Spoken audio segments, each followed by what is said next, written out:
At 35, you are still alone. New Year's Eve must be absolutely pathetic for you. My sister Vanessa smirked, her voice slicing through the clinking of crystal champagne flutes in her $4 million living room. I slowly set my wine glass on the marble coaster, meeting her gaze with a deadpan smile. You can save your fake pity, Vanessa. I have actually been married for 3 years to a man who could buy this entire zip code. The lavish party around us instantly flatlined into a suffocating silence as my mother froze with her cocktail halfway to her mouth. Then the laughter started. It was not a polite chuckle but a loud, obnoxious roar led by my arrogant white brother-in-law, Brad. He slapped his knee and leaned back in his leather chair, wiping a tear of amusement from his eye. "Oh my God, Zora! That is the most desperate thing I have ever heard," he gasped. "You created an imaginary husband just so you would not look like a complete loser at our party." My mother Eleanor quickly recovered from her initial shock and joined the cruelty. She crossed her arms, her designer jewelry clanking together.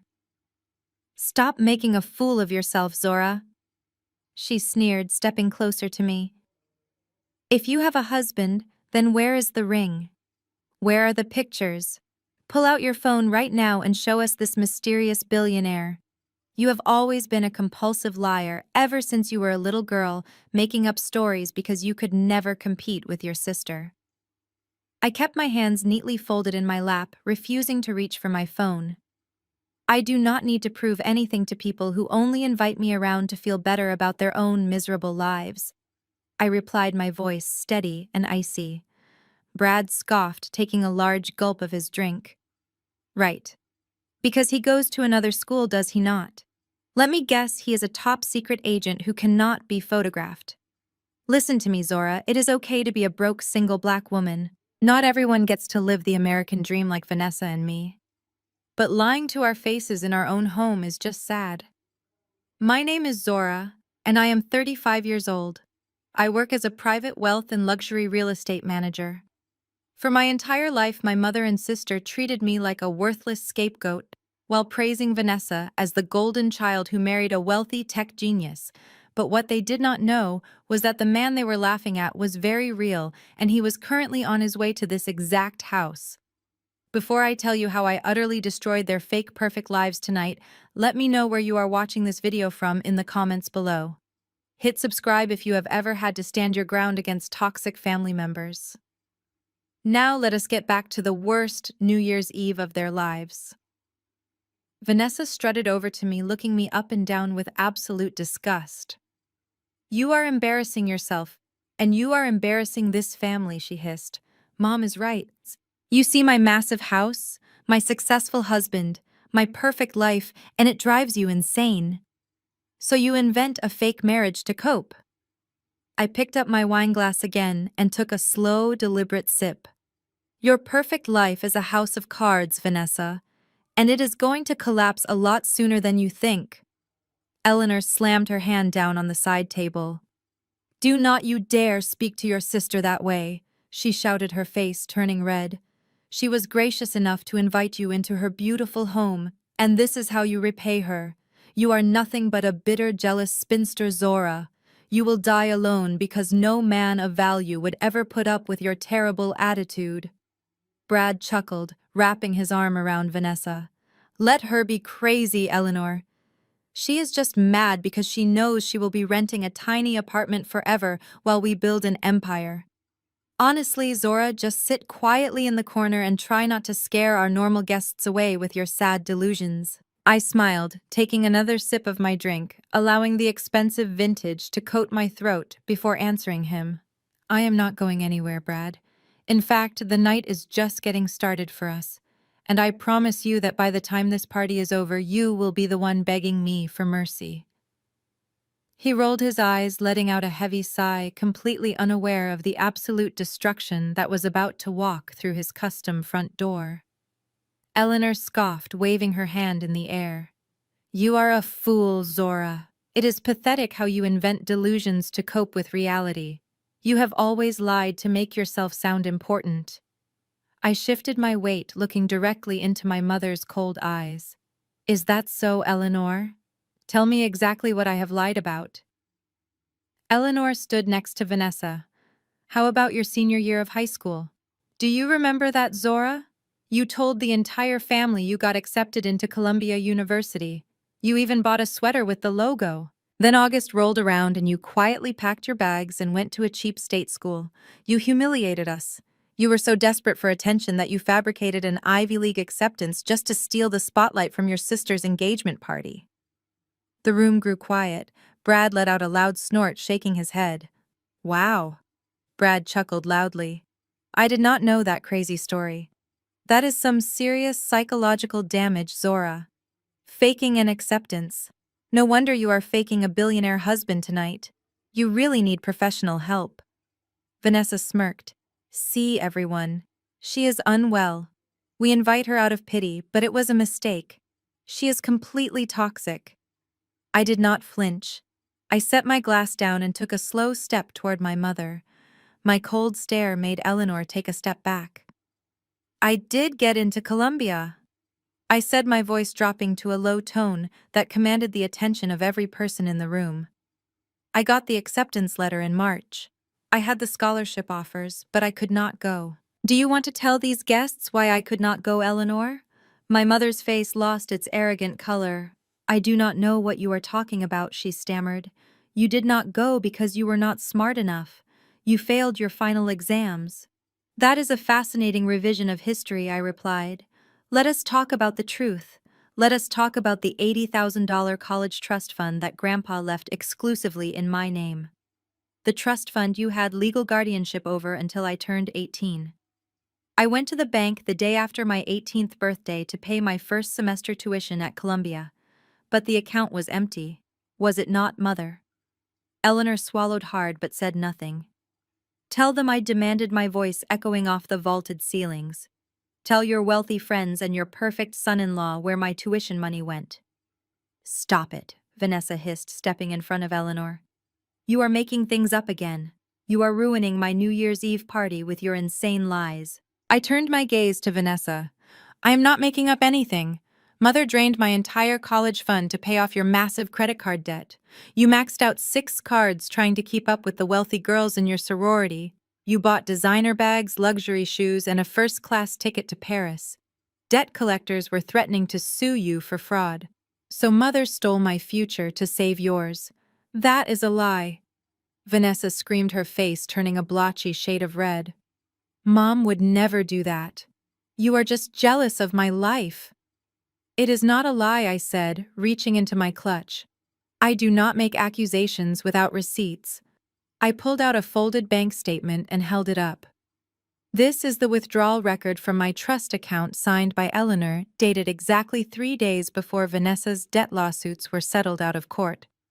I also have the police report I filed when I realized the money was gone. But I dropped the charges because Mother begged me on her knees, crying that Vanessa would go to jail if I told the truth.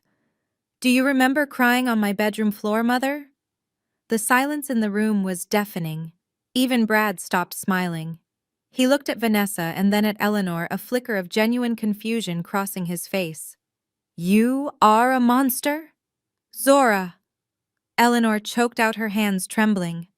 How dare you bring family business into public like this? How dare you try to ruin your sister's special night? You are a bitter child. I am simply matching your energy, Mother, I replied calmly. You wanted to talk about my past lies. I just wanted to correct the record. I went to a state school, worked 3 jobs, and graduated top of my class while you two spent my inheritance. And yet here I stand today while you are still playing pretend. Get out! Vanessa shrieked, pointing a shaking finger at the heavy front door. Get out of my beautiful house right now. I am so very serious about this, Zora. Before I even had a chance to respond, Brad stepped in between us. He puffed out his chest, standing tall in his custom suit, trying to play the noble white savior, protecting his fragile wife. All right, that is enough, he barked, holding up his hands. You come into our home, drink our expensive wine, and disrespect my family. You are out of line, Zora. If you want to stay here, you need to pay your way. I tilted my head. Pay my way. What exactly are you talking about, Brad? He let out a condescending laugh, making sure the guests were watching. I am talking about the fact that you have been freeloading off us for years. We hired a Michelin star chef for tonight. We have beluga caviar and flowing champagne. This party cost over $80,000. You walked in empty-handed and started causing drama. So if you want to stand on my marble floors, you can pay your fair share. I want $10,000 transferred to my account right now. Vanessa crossed her arms and nodded vigorously. Yes, you owe us. Pay up or get out.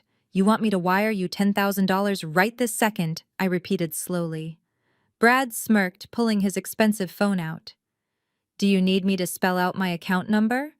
Or is that too much money for a glorified assistant to scrape together? Maybe your imaginary billionaire husband can wire it. Oh wait, he does not exist. Eleanor sighed, shaking her head dramatically. Do not humiliate her any further, Brad. Just call security and have her escorted out. She is ruining the evening. I calmly unclasped my designer clutch. I reached inside and pulled out a crisp white piece of paper, unfolding it slowly. You are right about one thing, Brad, I said, my voice carrying clearly. This party was very expensive. The catering alone was exactly $42,500. I know this because Chef Antoine called me at 9 o'clock this morning in an absolute panic. Brad's smug smile faltered. His eyes darted to the paper. What are you talking about? He demanded, his voice losing its confidence. Chef Antoine called me, I continued, because your platinum credit card was declined. Not just once, but 3 times. He tried 2 other cards under your name, and they were both rejected for insufficient funds. He was packing up his trucks, ready to cancel the entire menu, leaving you with empty silver platters for your high society guests. That is a lie, Brad snapped, flushing red. It was a bank error. My accounts are perfectly fine. If it was a simple bank error, why did you ignore the catering company when they called you 5 times, I asked. You two were hiding because the money was not there.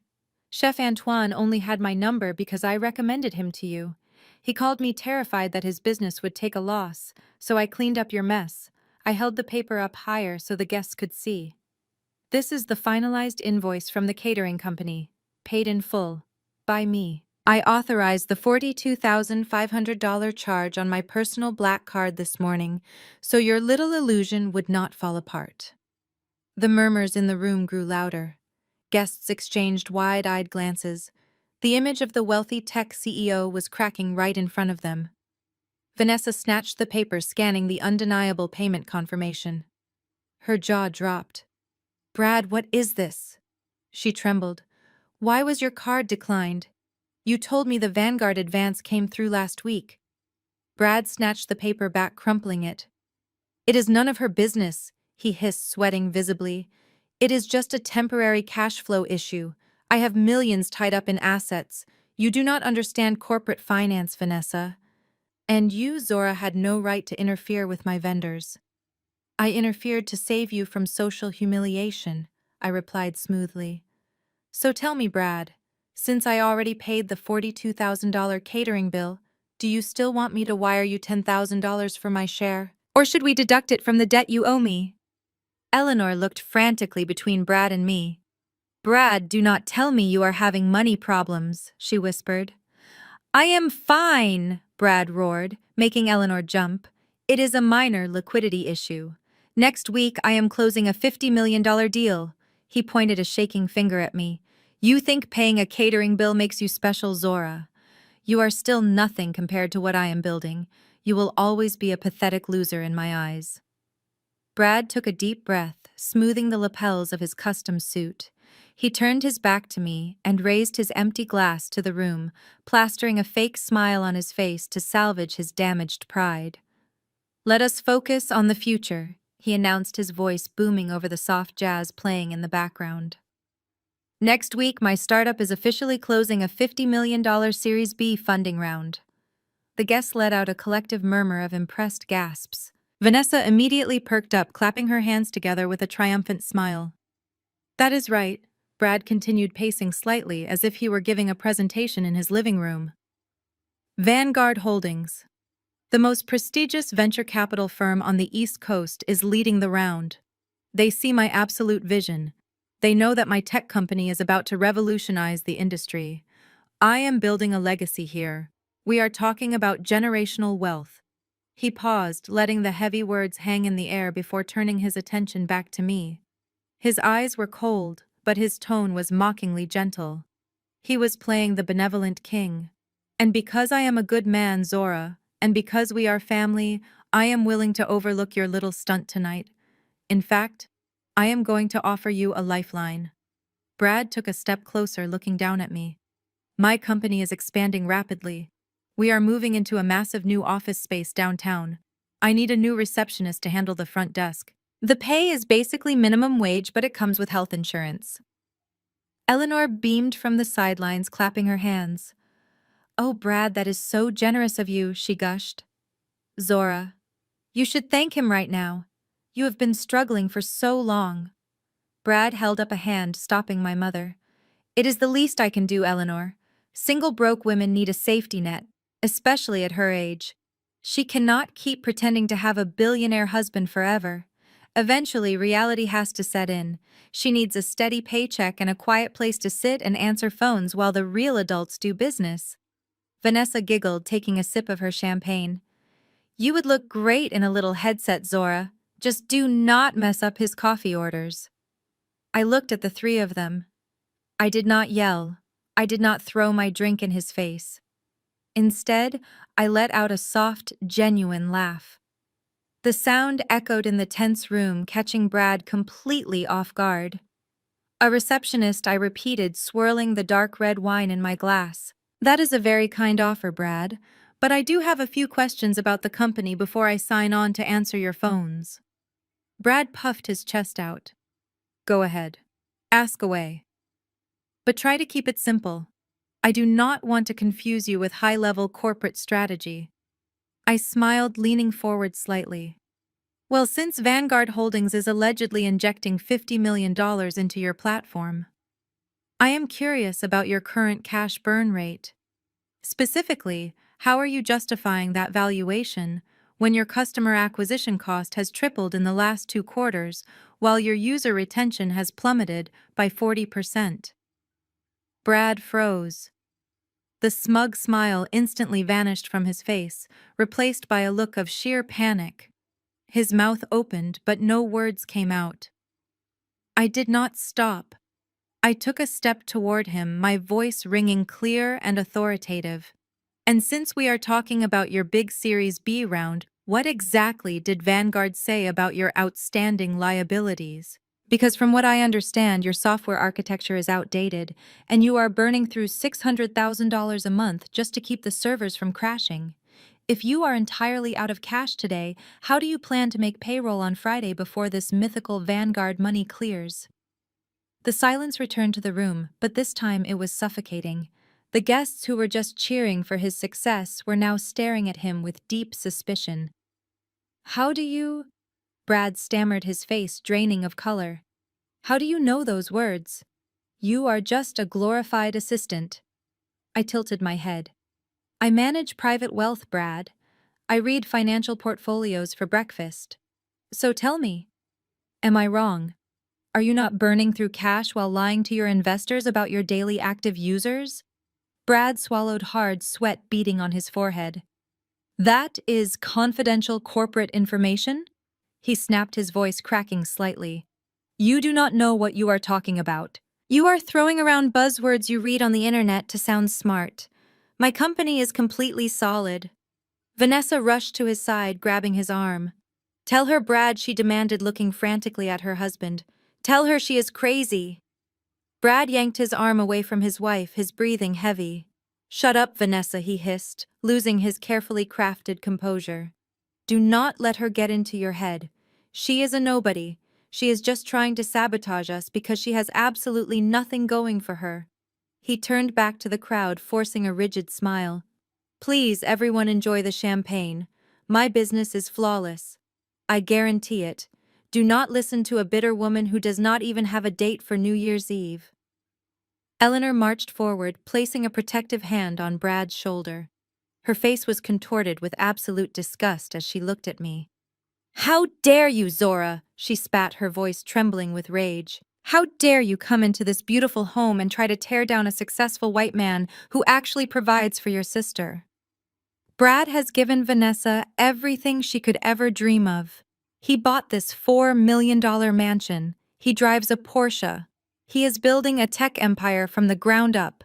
He is the kind of man you could only ever hope to catch a glimpse of from the sidewalk. And instead of being proud of your family, you are standing here trying to ruin his reputation with your petty jealousy." I looked at my mother, feeling a cold knot form in my stomach. "Mother, he just lied to all your friends. I just proved he could not even afford the appetizers you are eating. Why are you defending him?" "Because he is a winner," Eleanor shouted, silencing the room. "And you are a loser. You have always been a loser, Zora. You spend your days crunching numbers for rich people, pretending you belong in their world. But you do not. You are just the help. You sit in your lonely little apartment reading financial blogs, and you build up this twisted fantasy that you are somehow smarter than a brilliant CEO. Vanessa stepped up next to our mother, crossing her arms with a smug smile. "It is honestly pathetic, Mom. She is so obsessed with my life. She is probably the one who hacked Brad's credit cards just to make him look bad in front of the caterer." Brad nodded eagerly, seizing the excuse Vanessa just handed him. "Exactly. That is exactly what happened. She probably stole my banking info when she used the bathroom. It is a classic jealousy tactic." I stared at the three of them, marveling at their sheer capacity for delusion. "You would rather believe I committed wire fraud than admit your perfect son-in-law is broke?" I asked, my voice steady but laced with disbelief. Eleanor took another step toward me. Her eyes narrowed into angry slits. "I believe that you are a disappointment to the family name. You have been a stain on this family since the day you were born. You never fit in. You never learned how to carry yourself with grace. You just walk around with this arrogant chip on your shoulder like the world owes you something. Look at Vanessa. She is elegant. She married well. She understands how society works. She knows how to support a powerful man. What do? You show up here alone, making up ridiculous lies about a billionaire husband who does not exist. You are 35 years old, Zora. It is humiliating. You are not just a liar, Zora." My mother continued, her voice rising to a hysterical pitch. "You are a toxic poison. I gave you everything. I put a roof over your head, and this is how you repay my love. By trying to destroy my daughter's happiness on New Year's Eve." I stood my ground, firmly holding my designer clutch tightly. "You gave me nothing, Mother. You stole my college fund, and you spent my entire childhood telling me I was not good enough." "That is it!" Eleanor screamed, her face flushing dark red. "I am done with you. I am officially done playing this game. You are no longer my daughter. I do not ever want to see your face at another family gathering. Get out of this house," she commanded. "Get out right now and go back to your miserable, lonely life. Do not ever contact us again." Vanessa smiled brightly, leaning into Brad's side. "Bye, Zora. Try not to cry in the Uber on your way home." I simply kept my eyes locked on Eleanor, watching the absolute hatred burning in her gaze. She took a deep breath, ready to yell for the security guards to physically drag me out of the living room. But before she could open her mouth, a heavy sound echoed through the foyer. The massive oak front doors suddenly swung wide open, hitting the wall with a loud thud. The cold winter wind swept into the grand entryway, carrying with it an immediate shift in the atmosphere. Every single head in the living room snapped toward the foyer. The sound of heavy, confident footsteps echoed against the marble floor. Someone had just walked right past the valet and the security team. The party music seemed to fade into the background as the imposing figure stepped out of the shadows of the hallway and directly into the bright light of the large living room. The man standing in the archway commanded the attention of every single person present. He was tall, broad-shouldered, and impeccably dressed in a custom Tom Ford tuxedo that fit perfectly. The dark fabric contrasted with his crisp white shirt, and the subtle gleam of a platinum watch caught the light. He carried himself with the effortless authority that comes from possessing immense power. He did not look around with curiosity. Instead, his dark, piercing eyes scanned the crowd before locking directly onto me. A warm, genuine smile broke across his handsome face, softening his striking features. The entire room went dead silent. The soft jazz playing from hidden speakers suddenly felt too loud against the absolute quiet. Nobody moved. The waiters froze with silver trays in hand. Eleanor stood paralyzed, her mouth slightly open, unable to process the imposing figure in her daughter's foyer. Brad took a physical step backward, his drink trembling in his grasp. The aggressive alpha male persona he had projected all night evaporated in the presence of a man who naturally dominated the space. I did not wait for my family to recover from their shock. I turned my back on my mother, leaving her silent threats hanging in the cold air, and walked slowly across the marble floor. My heels clicked steadily against the stone. When I reached him, he pulled me into a firm embrace. He kissed me softly on the cheek, his hand resting protectively on my lower back. "I am sorry I am late," he whispered, his deep, smooth voice easily carrying across the tense room. "My last meeting ran over. I hope I did not miss the toast." "You arrived at the perfect time," I replied, smiling up at him. I turned to face the crowd, keeping my arm wrapped around his waist. I looked directly at my mother, whose face had drained of all color. "Everyone," I said, my voice steady and clear, "I would like you to meet my husband, Marcus." For 3 agonizing seconds, nobody breathed. The wealthy guests simply stared, trying to comprehend how the woman they had just been mocking was now standing next to a man who looked like he owned the entire city.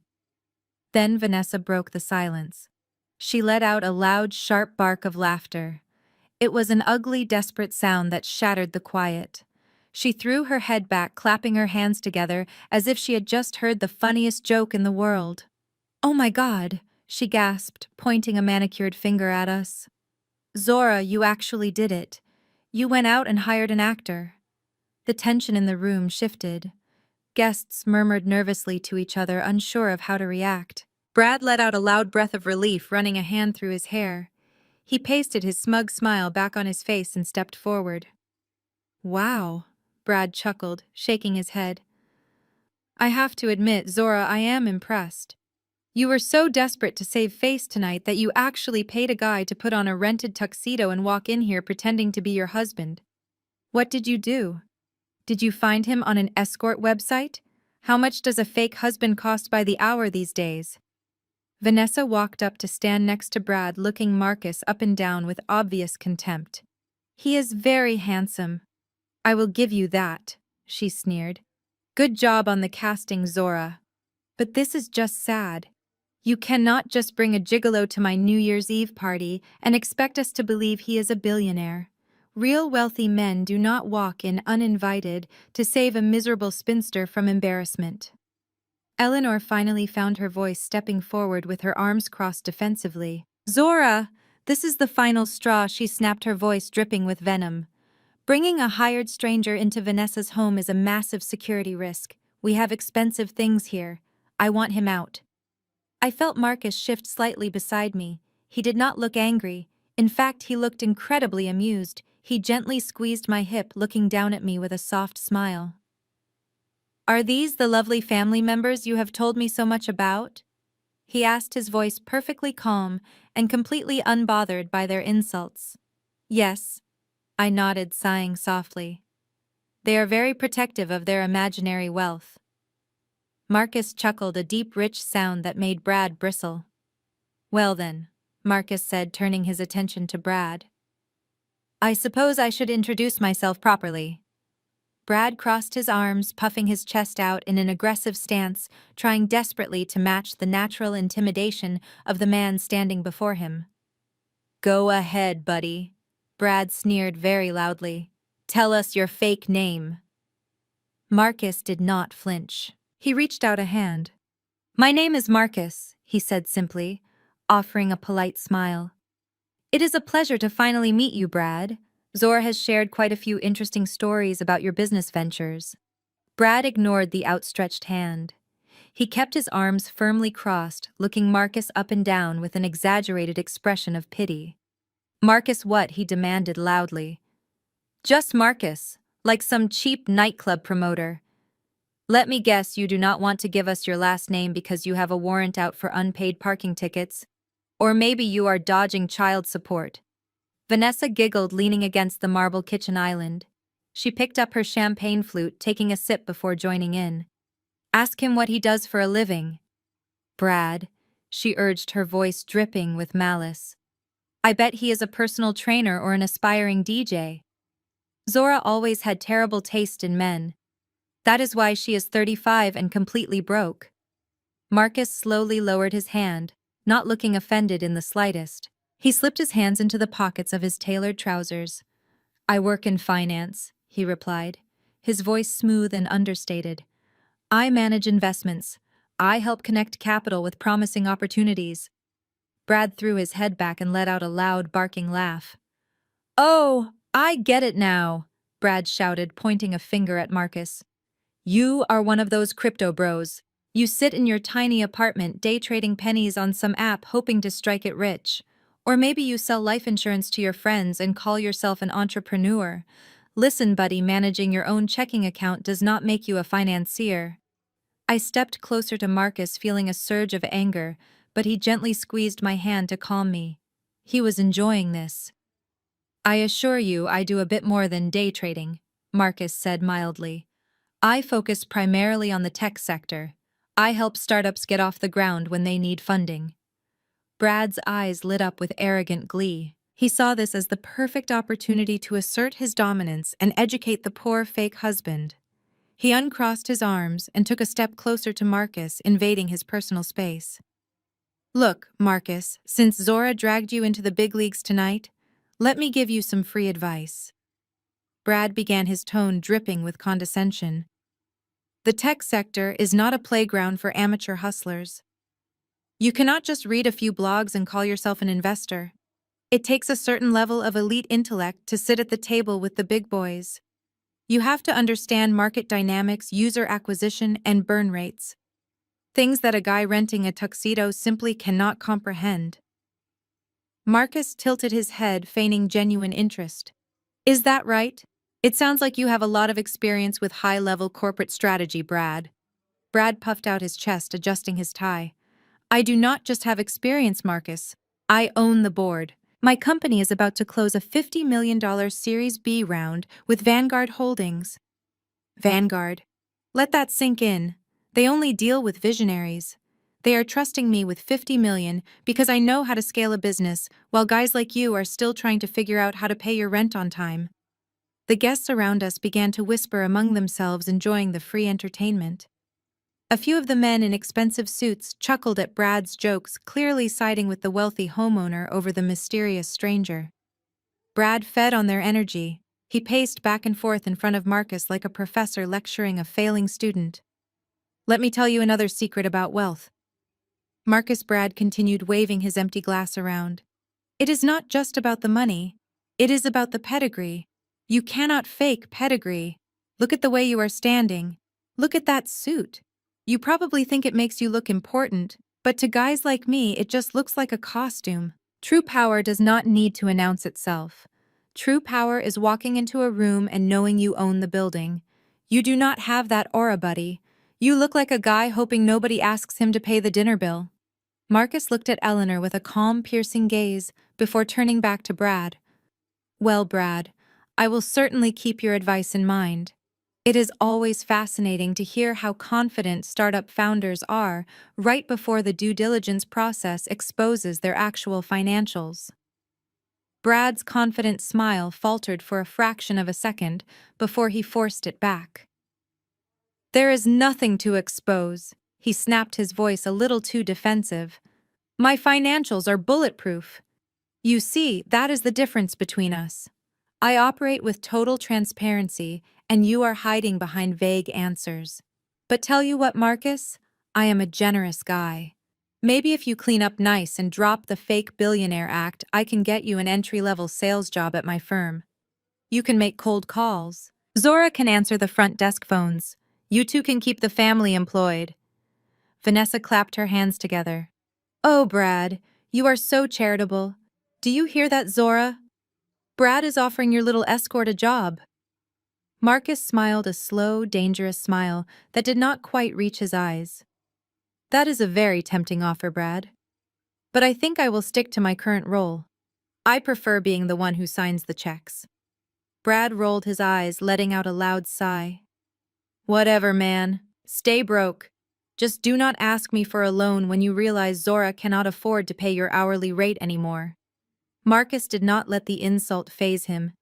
Instead, he turned slightly and picked up a sleek black wooden box he had rested on the entryway console when he walked in. He held it out toward Brad with a polite smile. I actually brought a host gift, Marcus said. It is customary to bring something special to celebrate the new year. I hope you and Vanessa enjoy it. Brad snatched the box from Marcus with a loud scoff. He popped the metal latch and pulled out the dark glass bottle. He held it up to the light, squinting at the worn label. Brad let out an exaggerated groan. Oh, man, Brad said, shaking his head. What is this? The label looks like it was printed in a basement. I appreciate the effort, but we only serve high-end champagne here. I cannot serve my guests a dusty bottle of cheap table wine you picked up at a corner liquor store. Vanessa covered her mouth to hide a laugh. Just put it in the kitchen, Brad, she said dismissively. We can use it for cooking later, or maybe give it to the maid. Marcus kept his hands resting casually in his pockets. I would strongly advise against using that for cooking, Marcus replied, his voice smooth. That is a 1947 Cheval Blanc. It is considered one of the greatest wines ever produced. I acquired that specific bottle at an auction in Geneva. It cost exactly $20,000. The laughter in the room died instantly. A few guests who understood fine wine leaned in to get a better look at the bottle. One older gentleman in a tailored gray suit gasped audibly, whispering to his wife that Marcus was telling the absolute truth. Brad's smug expression faltered. He looked down at the bottle, then back up at Marcus, his face flushing pink. $20,000, Brad choked out, his voice losing its confident boom. You expect me to believe you spent $20,000 on fermented grape juice? You are completely full of it. You probably printed a fake label and slapped it on a cheap bottle just to look rich. Marcus smiled, a knowing look crossing his face. I do not need to fake anything, Brad. But speaking of fakes, that is a very interesting watch you are wearing. Brad puffed his chest back out, raising his left arm to display the heavy gold watch gleaming on his wrist. It was exactly the distraction he needed. Oh, this, Brad boasted, adjusting his cuff so the watch caught the light. This is a Rolex Daytona, solid gold. It cost me $45,000. I sat on a waiting list for 2 years to get the call from the dealer. It is a masterpiece of Swiss engineering, something you will never afford. Marcus took a slow step closer to Brad. He leaned in slightly, peering at the watch face. It is a beautiful design, Marcus agreed, his tone conversational. The Daytona is an iconic timepiece. However, the Swiss engineering you are bragging about is actually quite meticulous. For instance, Rolex uses a sweeping continuous movement for their second hand. It glides silently around the dial. But your second hand is ticking, Marcus said loudly. 1 harsh tick per second. That only happens with a cheap battery movement. Brad froze, holding his wrist in midair. Furthermore, Marcus continued, his voice cutting through the quiet room like a surgical blade. The lettering on the word Daytona is spaced unevenly, and the gold plating on the bottom clasp is already beginning to chip, revealing cheap steel underneath. I would say you paid about $200 for that on a street corner. The absolute silence was broken by the sound of muffled gasps and intense whispering from the wealthy guests. They were ruthless in their judgment. A tech CEO wearing a fake Rolex was the ultimate social suicide in this circle. Brad's face turned violently red. The color rushed up his neck and settled deep into his cheeks. He quickly yanked his arm down, pulling his jacket sleeve firmly over his wrist to hide the watch. "Shut up!" he hissed, sweat instantly breaking out on his forehead. "You do not know what you are talking about. This is a custom piece. You are just jealous." Vanessa looked horrified, staring at Brad's wrist and then at the whispering crowd. "Brad, what is he talking about?" she demanded, her voice shrill. "Tell them it is real. Show them the papers." "I do not need to prove anything to this clown." "Brad," shouted his voice, cracking with panic. He was losing control of the room. He was losing his audience. He was losing control of the room. He was losing his audience. Brad swallowed hard and aggressively adjusted his tie, taking a deliberate step away from the exposed Rolex. He needed a distraction, and he needed it immediately. He forced a loud, booming laugh that sounded entirely unnatural, echoing off the vaulted ceilings. "Listen to us arguing over watches," Brad announced, clapping his hands together as if the previous 2 minutes had never happened. "Let us get back to what actually matters. Let us talk about real power." He turned his back on Marcus, entirely addressing the murmuring crowd. "As I was saying before, we were so rudely interrupted. My Series B funding round is closing next week. $50 million. And it is not just any money. It is Vanguard Holdings money." Eleanor immediately jumped at the opportunity to change the subject and support her golden son-in-law. "That is right, Brad," she agreed loudly, stepping up beside him and glaring at me. "Tell them about the incredible people you are working with.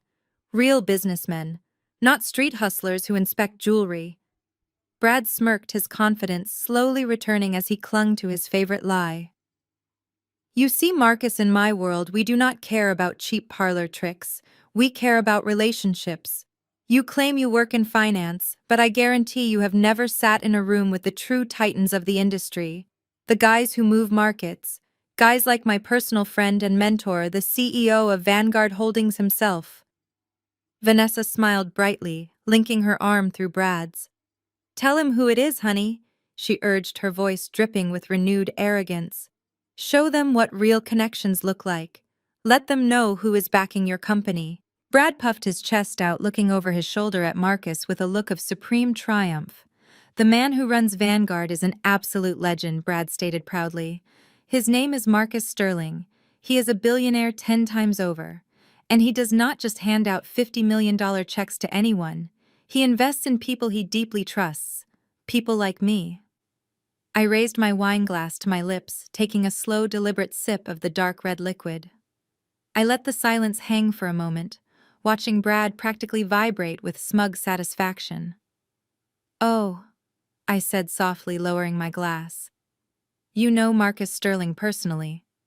Brad scoffed as if the question was incredibly insulting. "Know him?" Brad laughed loudly. "We are close friends, Zora. We do not just do business together, we golf together. Every other weekend we are out on the green at the Pelican Hill Golf Club. We drink exclusive single malt scotch in the private clubhouse and talk about the future of global tech infrastructure. He gives me life advice. He is practically a second father to me at this point. That is how elite my network is." Vanessa nodded eagerly, adding her own layer to the lie. "He even invited us to his private estate in the Hamptons for the summer," she bragged, looking at the other wives in the room to ensure they heard. "He treats Brad like a son." Eleanor beamed with pride, looking around the room to make sure all the wealthy guests were absorbing this impressive information. "Did you hear that, Zora?" Eleanor snapped. "Brad plays golf with actual billionaires. Your little hired actor over there probably does not even know which end of a golf club to hold." I ignored my mother completely, keeping my eyes locked on Brad. "That is truly fascinating, Brad," I said, my voice dangerously calm, but carrying clearly across the quiet room. "It is amazing that you have such a close, intimate relationship with the CEO of Vanguard Holdings. Since you two are such good friends, playing golf every weekend and drinking scotch together. Tell me something. What exactly does Marcus Sterling look like?" Brad did not even hesitate. He was so deep into his own delusion, so accustomed to lying without consequence to these country club snobs, that the words flowed effortlessly from his mouth. He waved his hand dismissively, painting a picture of a man who did not exist. What does he look like? Brad repeated with a sneer. He looks like a guy who owns half the country Zora. He is in his late 60s, silver hair, very distinguished. He has that classic old money East Coast vibe, always wears these custom Italian suits with a pastel tie. He is a tall white guy who talks with a slight Boston accent because he summered in Nantucket his whole life. He is a classic shark. Not that you would ever get within 100 feet of a guy like that. He has striking blue eyes and a firm handshake that lets you know he is in charge. A strange quiet settled over the room again. The guests listened intently to the detailed description. I looked at Vanessa, who was nodding along confidently as if she had met this imaginary old white man herself. I looked at Eleanor, who was smirking at me with absolute triumph, thinking her son-in-law had just won the ultimate victory. And then I looked at my husband. Marcus had not moved. He stood perfectly still, his hands still casually resting in the pockets of his tailored trousers, his dark eyes fixed intensely on Brad. A slow, genuine smile spread across his handsome face. It was not a smile of anger or offense. It was the smile of a predator watching its prey willingly walk directly into a brutal trap. "You golf with a tall, silver-haired white man from Nantucket?" I asked, making sure my voice carried to the very back of the room so there could be no misunderstandings. "Yes," Brad snapped, glaring at me, his face tight with annoyance. "And he is going to make me very rich next week. So why do not you and your fake boyfriend just leave before you embarrass yourselves any further tonight?" Marcus did not leave. Instead, he let out a soft, genuine laugh that seemed to echo off the marble floors. He unbuttoned the top button of his custom tuxedo jacket and reached slowly into his inner breast pocket. Every eye in the room tracked his movement. Brad stood with his arms crossed, a smug sneer plastered across his face, completely oblivious to the absolute destruction that was about to rain down upon his meticulously fabricated life. Marcus withdrew a single sleek black titanium business card. It caught the ambient light of the chandelier gleaming with a heavy, expensive weight. He held it out, resting it between his index and middle fingers, right in front of Brad's chest. "That is incredibly funny," Brad Marcus said, his deep voice cutting through the tension with lethal precision, "because I do not recall ever playing golf with you at Pelican Hill or anywhere else for that matter, and I definitely never invited you to my estate in the Hamptons." Brad let out a harsh scoff, shaking his head as if Marcus was a lunatic. "What are you talking about, you idiot?" Brad spat, reaching out to aggressively snatch the metal card from Marcus. "I was talking about my mentor. I was talking about Marcus Sterling. Not some hired thug who crashes private parties." Brad brought the card up to his face. The heavy black metal felt cold in his hand. The words were etched perfectly in silver foil. The transition from supreme arrogance to absolute terror took less than 3 seconds. Brad's eyes scanned the silver text. They locked onto the name. Then they locked onto the title. Marcus Sterling, Chief Executive Officer, Vanguard Holdings. All the blood instantly drained from Brad's face, leaving him looking like a freshly exhumed corpse. His jaw went slack. The fingers of his right hand, which was holding his crystal champagne flute, suddenly went numb. The heavy crystal glass slipped from his grip. It hit the marble floor with a violent crash, shattering into 100 glittering pieces. The sharp noise startled a waiter nearby, who accidentally backed into the sound system console, instantly unplugging the auxiliary cord. The soft jazz music cut off abruptly. Absolute suffocating silence gripped the room. Nobody breathed. The only sound was the leftover champagne fizzing across the expensive stone floor. Brad stood completely paralyzed. His mind was desperately trying to reject the reality standing right in front of him. The man he had just insulted, called a broke hustler, mocked for wearing a fake tuxedo, and offered a minimum wage job to, was the exact same man holding the keys to his entire future. The imaginary old white man with the Boston accent did not exist. The real Marcus Sterling, a self-made black billionaire, was staring right back at him. Vanessa, noticing the sheer terror on her husband's face, stepped forward. Her heels crunched loudly on the broken glass. "Brad, what is it?" she whispered, her voice trembling with sudden uncertainty. "What does the card say? Why did you drop your glass? Brad could not speak. He could not even swallow. He just stood there, trembling violently, clutching the titanium card as if it were burning his skin. Vanessa impatiently snatched the card from his frozen hand. She looked down at the silver lettering. She read it once. She blinked rapidly and read it again. A sharp gasp escaped her lips and she stumbled backward, bumping into the marble kitchen island. She looked from the card to Marcus, and then to me, her eyes wide with unadulterated horror. My mother. Eleanor stepped forward, sensing the catastrophic shift in the atmosphere. Vanessa, what is going on? Eleanor demanded, her voice shrill and panicked. Who is this man? I stepped forward, linking my arm through my husband's.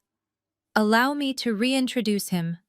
Mother, I said, my voice perfectly calm and laced with a satisfaction I had waited my entire life to feel.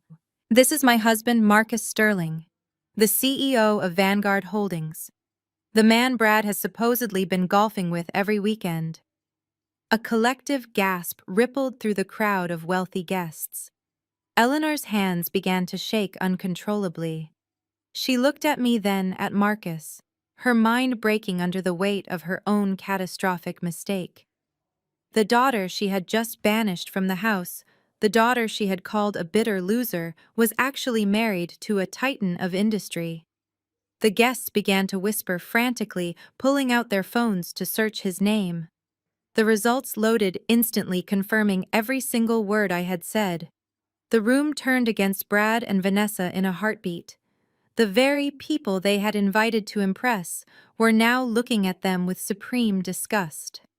Marcus adjusted his cuffs, his demeanor remaining terrifyingly calm. I must say, Brad, Marcus began, his voice echoing in the dead silent room, I am highly disappointed. When my analysts recommended your software company for a Series B investment, I was told you were a visionary. I was told you were a genius.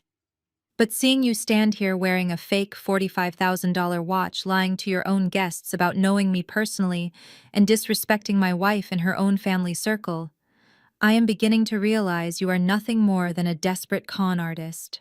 Brad's knees physically buckled. He swayed on his feet, raising trembling hands in front of him as if trying to physically push away the nightmare he had just woken up in. Mr. Sterling. Brad choked out, his voice sounding like a dying animal. Sir, please, please, there has been a massive misunderstanding. There is no misunderstanding, Brad Marcus replied coldly. You wanted to talk about real power. Let us talk about it. Brad swallowed so hard it was audible in the silent room. He frantically wiped his sweaty palms on his expensive trousers. Sir, I had no idea who you were, Brad stammered, his voice pitching up an octave. If Zora had just told me, I would have prepared a proper welcome for you. That whole thing about the fake husband and the watch, it was just a joke. It was just family banter. You know how families are, Mr. Sterling? We joke around. Please, you have to believe me. Marcus simply raised an eyebrow. Family banter. Marcus repeated the words, sounding like a death sentence. You told my wife to answer your phones for minimum wage. You told me I looked like a guy hoping nobody asks him to pay the dinner bill. Is that how you treat people when you think they have nothing to offer you, Brad? Because from where I am standing, it shows a fundamental lack of character. And at Vanguard, we do not invest $50 million in men with no character. Brad's eyes widened in sheer terror. The color that had rushed to his face earlier completely vanished again, leaving him looking sickeningly pale. He took a step forward, holding his hands up in a placating gesture. No, sir. Please do not say that, Brad pleaded. The Series B funding is everything. My team has been working on this for 2 years. We passed all your preliminary audits. The term sheet is sitting on my desk right now waiting for my signature. We can fix this. Let us go into my private study right now. We can sit down, have a real drink, and talk about the numbers. I can show you the updated user metrics. I can explain the burn rate. Please. Mr. Sterling, give me 5 minutes in private. You are not in a position to negotiate anything, Brad Marcus said, his tone flat and unyielding. You showed me exactly who you are tonight. Vanessa, who had been standing frozen against the marble kitchen island, finally snapped out of her shock.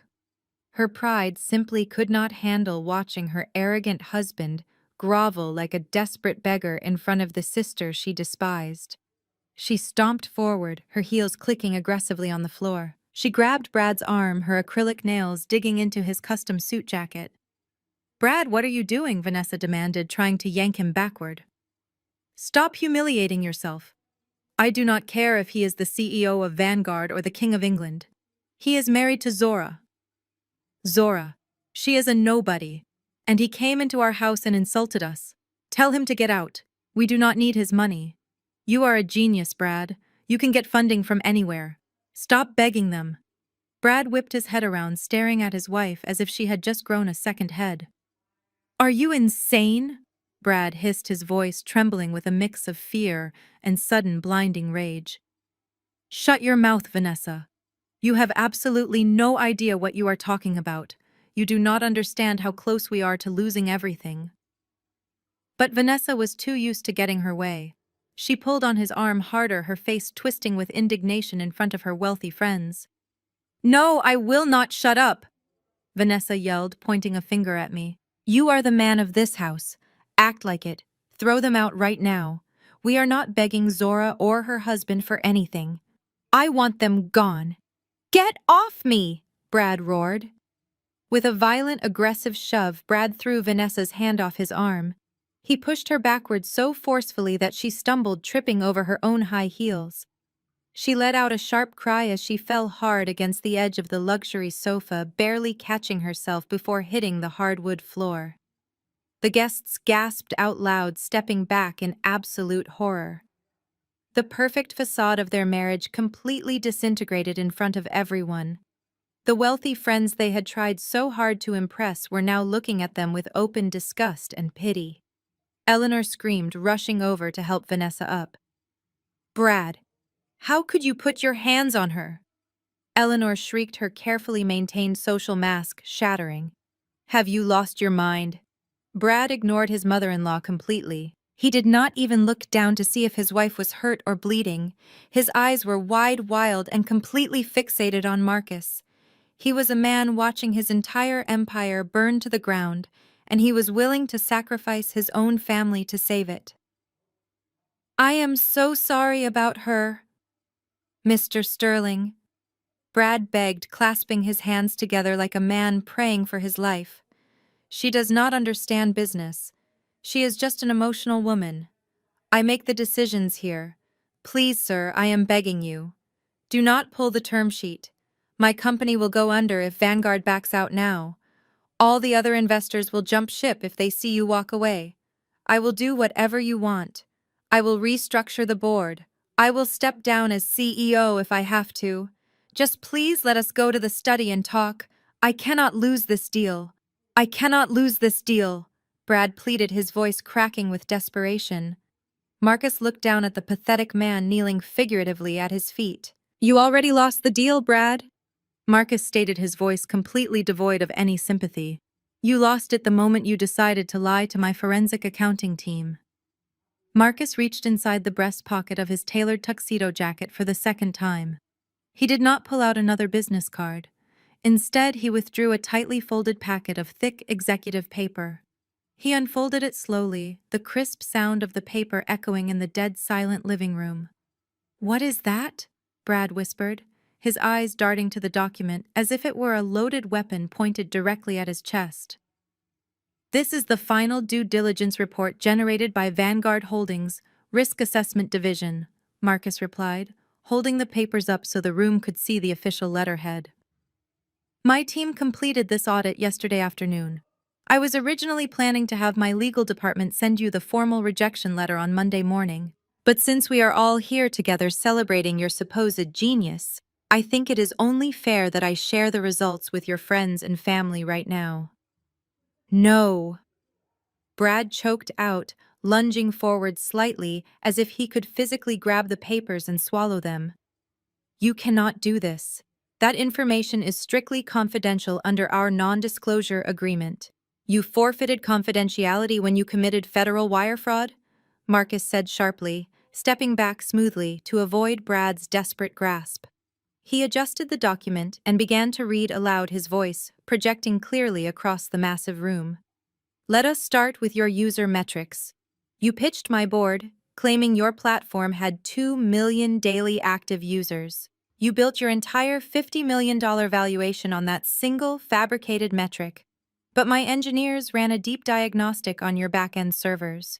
They found that 85% of your traffic originates from coordinated bot farms located in Eastern Europe. Your actual human user base is barely 300,000. Your company is a ghost town, Brad. The wealthy guests gasped collectively.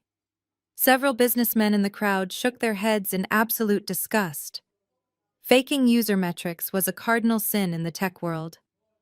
It is a standard growth strategy. Brad babbled desperately, looking around the room for anyone who would listen to his lies.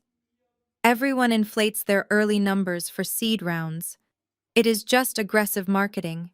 We are optimizing the algorithm to convert those bot interactions into real marketable leads. You do not convert software bots into human beings, Brad Marcus replied coldly. But the fake users are not even the worst part of your portfolio. The worst part is the outright embezzlement. Vanessa gasped loudly, covering her mouth with both trembling hands.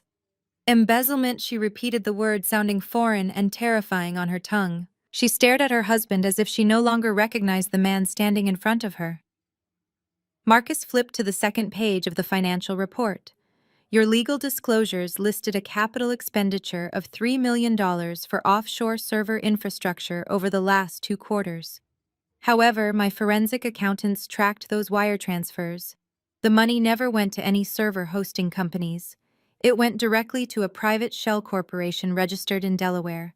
A corporation that lists you, Brad, as the sole managing beneficiary. Brad's knees finally gave out completely.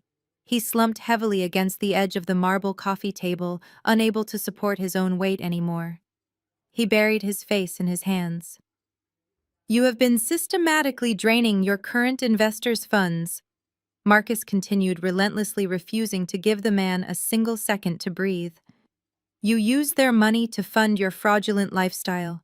You used it to pay the lease on your sports cars. You used it to buy first-class tickets to private resorts. You used it to pay the exorbitant rent on this mansion, and you tried to use it to pay for this luxury New Year's Eve party before your accounts were completely frozen and my wife had to step in and save you from public humiliation. I am ruined, Brad whispered, his voice muffled behind his hands. Yes, you are. Marcus confirmed, his tone absolute. The $50 million deal with Vanguard Holdings is officially dead. I will not be signing the term sheet. But it gets much worse for you, Brad. As the CEO of a major financial institution, I have a strict ethical and legal fiduciary duty. When my teams uncover blatant financial crimes during an audit, we do not just quietly walk away and keep your secrets. We report it. Brad's head snapped up, his eyes wide with a new level of absolute terror. What did you do? He croaked. I did what was legally required, Marcus said, folding the papers and slipping them back into his jacket pocket. At 5 o'clock this evening, my legal team forwarded this entire forensic audit to the Securities and Exchange Commission. We also sent courtesy copies to every single one of your current seed investors. They are all pulling their funding effective tomorrow morning. Your company is bankrupt, Brad, and you are going to prison. Brad let out a sound that was half sob and half gasp, collapsing entirely onto the floor. But before the reality of his impending federal indictment could fully settle over the room, a piercing shriek shattered the heavy silence. It was not a cry of despair. It was a scream of pure, unadulterated rage. Vanessa pushed herself off the marble island, her face contorted into a mask of pure fury. The shock had completely evaporated from her system, replaced instantly by a blinding, venomous hatred. But she did not direct that hatred at the man kneeling on the floor who had just been exposed as a massive fraud. She did not look at the husband who had stolen millions of dollars and jeopardized her entire future. Instead, she locked her wild eyes directly on me. You planned this. Vanessa screamed, her voice tearing through the quiet living room. She stomped across the shattered glass, not even caring as the crystal shards crunched beneath her expensive heels. You set this whole thing up, Zora. You knew exactly what you were doing. I watched my sister charge toward me, my expression completely unchanged. I did not step back. Marcus stood firmly by my side, his presence a solid wall of protection, but he did not need to intervene. I was more than ready to handle her. Planned what, Vanessa? I asked, my tone perfectly level. Did I plan for your husband to embezzle millions of dollars from his investors? Did I plan for him to build a fake software company using bot farms? Vanessa stopped just a few feet away from me, her chest heaving violently. Yes, she hissed, her face inches from mine. You knew Vanguard was looking into his company. You have always been obsessed with ruining my life. You have been jealous of me since we were little girls. You could not stand the fact that I married a brilliant CEO and lived in a mansion while you were just a miserable financial manager. So you found out who was funding him, and you manipulated your way into Marcus' life just to sabotage my husband. The sheer level of delusion in her accusation was almost impressive. Even a few of the wealthy guests who had been whispering amongst themselves stopped to stare at her in complete disbelief. She was completely bypassing the fact that her husband was a criminal just to maintain her narrative that I was the villain of her story. You think I married a billionaire just to ruin a $50 million deal for Brad? I asked, letting a soft laugh escape my lips. You really think you are the center of the universe, Vanessa? I married Marcus because I love him. Brad ruined his own deal the second he decided to steal from my husband's firm. I did not make him lie. I did not make him buy fake watches. And I certainly did not make him disrespect the man holding his purse strings right to his face. Shut up!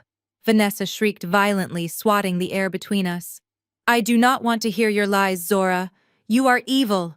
You are a toxic, jealous snake. You brought him here tonight on purpose. You waited until New Year's Eve just to drop this on us so you could feel powerful for once in your pathetic life. You wanted to stand in front of my high society friends and pretend you are better than me.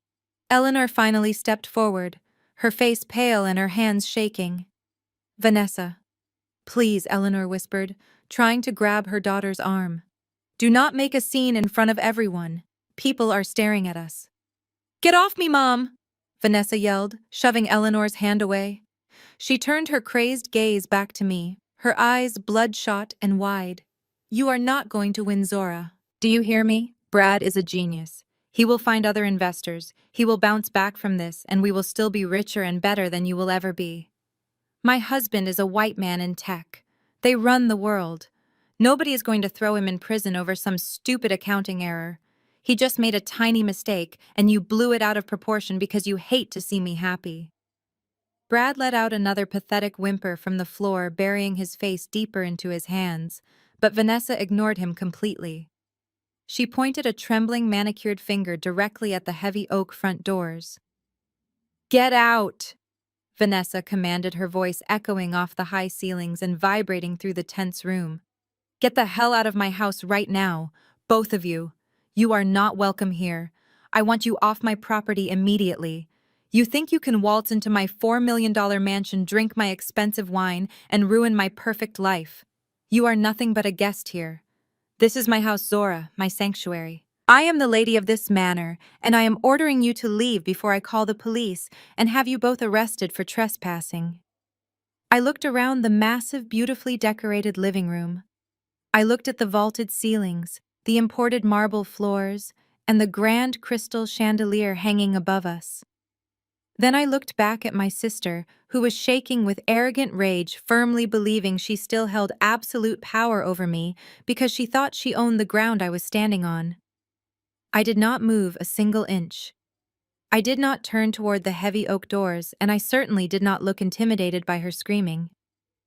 Instead, I slowly shifted my gaze around the massive living room, taking in the lavish details of the property. I looked at the expensive modern art hanging on the walls, the custom silk drapes framing the floor-to-ceiling windows, and the imported Italian leather furniture sitting on the pristine hardwood floors. Everything looked picture perfect. But just like Brad's tech company and his fake gold watch, the foundation of this beautiful home was an absolute lie. Your house? I asked, my voice echoing softly in the tense space. I tilted my head, looking back at Vanessa, who was glaring at me with raw hatred. You just said, "This is your house, Vanessa." You said, "I am trespassing on your property, and you are the lady of the manor." Vanessa crossed her arms tightly over her chest, her acrylic nails digging into the fabric of her expensive designer dress. "Yes, it is my house." She snapped, her voice sharp and incredibly defensive. "I am the one who hosts these elite parties. I am the one who decides who gets to walk through those custom front doors. And I am telling you to leave right now, Zora." I let out a soft, dry chuckle, shaking my head slightly. I took a deliberate step forward, closing the distance between us. "You are the lady of the manor," I repeated, letting the words hang heavily in the air for every single guest to hear. "That is a very interesting title, Vanessa, especially considering the fact that your name is not actually on the deed to this property." "Is it?" A collective murmur rippled through the remaining guests. Vanessa flinched visibly, but she quickly recovered her posture, jutting her chin out in pure defiance. She was determined to spin the truth into another arrogant flex to save her crumbling social status. "Obviously, we do not own it outright yet," Vanessa scoffed, waving her hand dismissively, as if buying a $4 million estate was just a minor detail. "We lease it. But it is not just some cheap rental, Zora. We lease this estate from an exclusive luxury corporate firm called Horizon LLC. It is a highly vetted private portfolio. They only lease to ultra-high net worth individuals. We had to go through a rigorous financial background check. Horizon LLC demands proof of massive liquid assets. They do not just let anyone walk in off the street. They knew Brad was a tech visionary. They courted us for this property. We pay $20,000 a month just to live here. $20,000 a month, Zora. That is probably more than you make in an entire year working your sad little desk job." Eleanor immediately stepped up to support her golden daughter, eager to twist the knife and remind me of my place in the family hierarchy. Her fear of Marcus seemed to fade slightly now that Vanessa was loudly reasserting her financial dominance over me. "You have a lot of nerve coming in here and questioning your sister's living arrangements," Eleanor sneered, her face twisting with bitter contempt. "Vanessa and Brad live in a neighborhood you could never even dream of entering. You could not afford to buy a doormat in this zip code, Zora. While you are living in a tiny, cramped apartment with cheap furniture, Vanessa is hosting galas in a kitchen imported straight from Italy. You spend your days managing other people's money, pretending you belong in their world. But Vanessa actually lives it. She writes a $20,000 check every single month without breaking a sweat. So do not stand there and try to act superior just because you found a rich man to marry you. You are still the same broke, jealous girl you have always been." I stood perfectly still, letting my mother and sister hurl their pathetic insults. I let them dig their own graves right in front of the wealthy elite they worshipped so desperately. I looked down at Brad, who was still kneeling on the marble floor, silently weeping into his hands, completely broken by the reality of his impending federal prison sentence. He knew exactly what was happening, but he was too paralyzed by fear to warn his loud, arrogant wife. "So, just to be perfectly clear," I said, my voice cutting through the noise with absolute precision, "you do not own this $4 million mansion.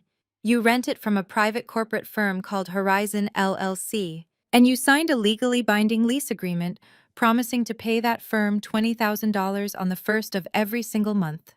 "Yes," Vanessa shouted, her patience completely gone, her face red with exertion. "That is exactly what I just said. We pay Horizon LLC. We are their best clients. Now get out of my house before I have security drag you out by your hair." Eleanor nodded vigorously, crossing her arms and glaring at me with absolute disgust. "You heard her, Zora. You and your husband need to leave immediately. You have caused enough damage for one night.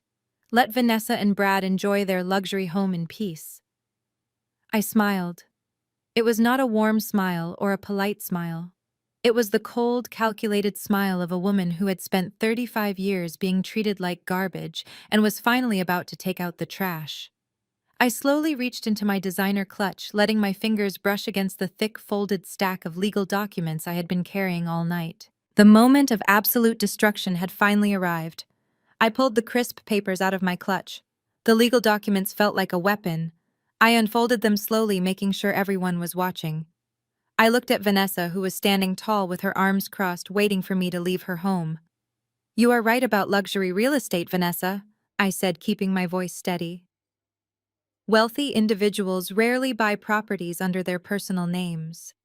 They use limited liability companies to protect privacy and shield assets. Horizon LLC is an exclusive firm managing the most sought-after estates in this state. But there is a detail Brad forgot to teach you." Vanessa narrowed her eyes, dropping her arms. "What are you talking about?" she snapped. "I know how a leasing company works, Zora. You do not need to give me a real estate lesson in front of my friends. Just put your papers away and get out of my house before I have you removed." I took a step forward, holding the papers up so the notary seal caught the light. "A leasing company is not a living, breathing entity," Vanessa, I continued, ignoring her threats. "An LLC is simply a legal shield. Behind every corporate firm, there is a real person holding the keys. There is a sole proprietor who owns the physical assets, collects the rent, and holds ultimate legal power over the property." Eleanor scoffed, rolling her eyes. She stepped closer to Vanessa, forming a united front. "And what does that have to do with anything, Zora?" she demanded. "Do you think because you work in wealth management you know the owner of Horizon LLC? Are you going to try to get your sister evicted? You are delusional. You are trying to ruin this party because you have nothing of your own." I turned my gaze to my mother, letting a cold smile spread across my face. "I do not need to call anyone mother," I replied softly. "I am already here." I flipped to the last page of the document and held it out toward Vanessa. She hesitated before snatching the papers from my hand. "Read the signature at the bottom of the page," I instructed, my voice ringing clearly. "Read the name of the sole proprietor and chief executive officer of Horizon LLC." Vanessa glared at me before looking down at the legal document. Her eyes scanned the dense legal text, searching for the signature line. The room fell into a deathly silence as everyone waited for her reaction. I watched her manicured finger trace the black ink. I watched her lips part slightly as she read the printed name silently to herself. Then I watched her entire world shatter into a million jagged pieces. Vanessa's face instantly drained of all color. Her mouth opened but no sound came out. She stared at the paper as if it had suddenly caught fire in her hands. She blinked rapidly, shaking her head back and forth in frantic denial. "Read it loud." "Vanessa," I commanded, my voice dropping to a dangerous whisper that still managed to fill the quiet room. "Tell your friends who actually owns this estate." She could not speak. Her hands began to shake so violently that the paper rattled loudly in the silent space. Eleanor stepped forward, grabbing her daughter's arm. "Vanessa, what is it?" Eleanor asked, her voice rising in sheer panic. "What does the paper say? Tell me now." "Since my sister has lost her voice, I will read it for her," I announced, facing the crowd. "I bought this property 2 years ago as an investment. I placed it under my holding company, Horizon LLC, to maintain my privacy. When your agent submitted an application to rent this house last year, my management team brought it to my desk. I saw your names on the lease and I approved it." The guests gasped out loud. Several people covered their mouths in shock, staring at me with wide eyes. I stepped right up to Vanessa, who was completely paralyzed. "You do not own this house, Vanessa," I said, my words striking her like physical blows. "You are not the lady of the manor. You are my tenant. I am your landlord. You have been paying me $20,000 a month to live in my house. The marble floors you are standing on, the custom drapes you are bragging about, the heated pool, they all belong to me." Vanessa slowly dropped the legal document. It fluttered to the floor, landing next to Brad's knee. She stared at me in absolute terror. The grand illusion of her supreme wealth and superior status was entirely destroyed.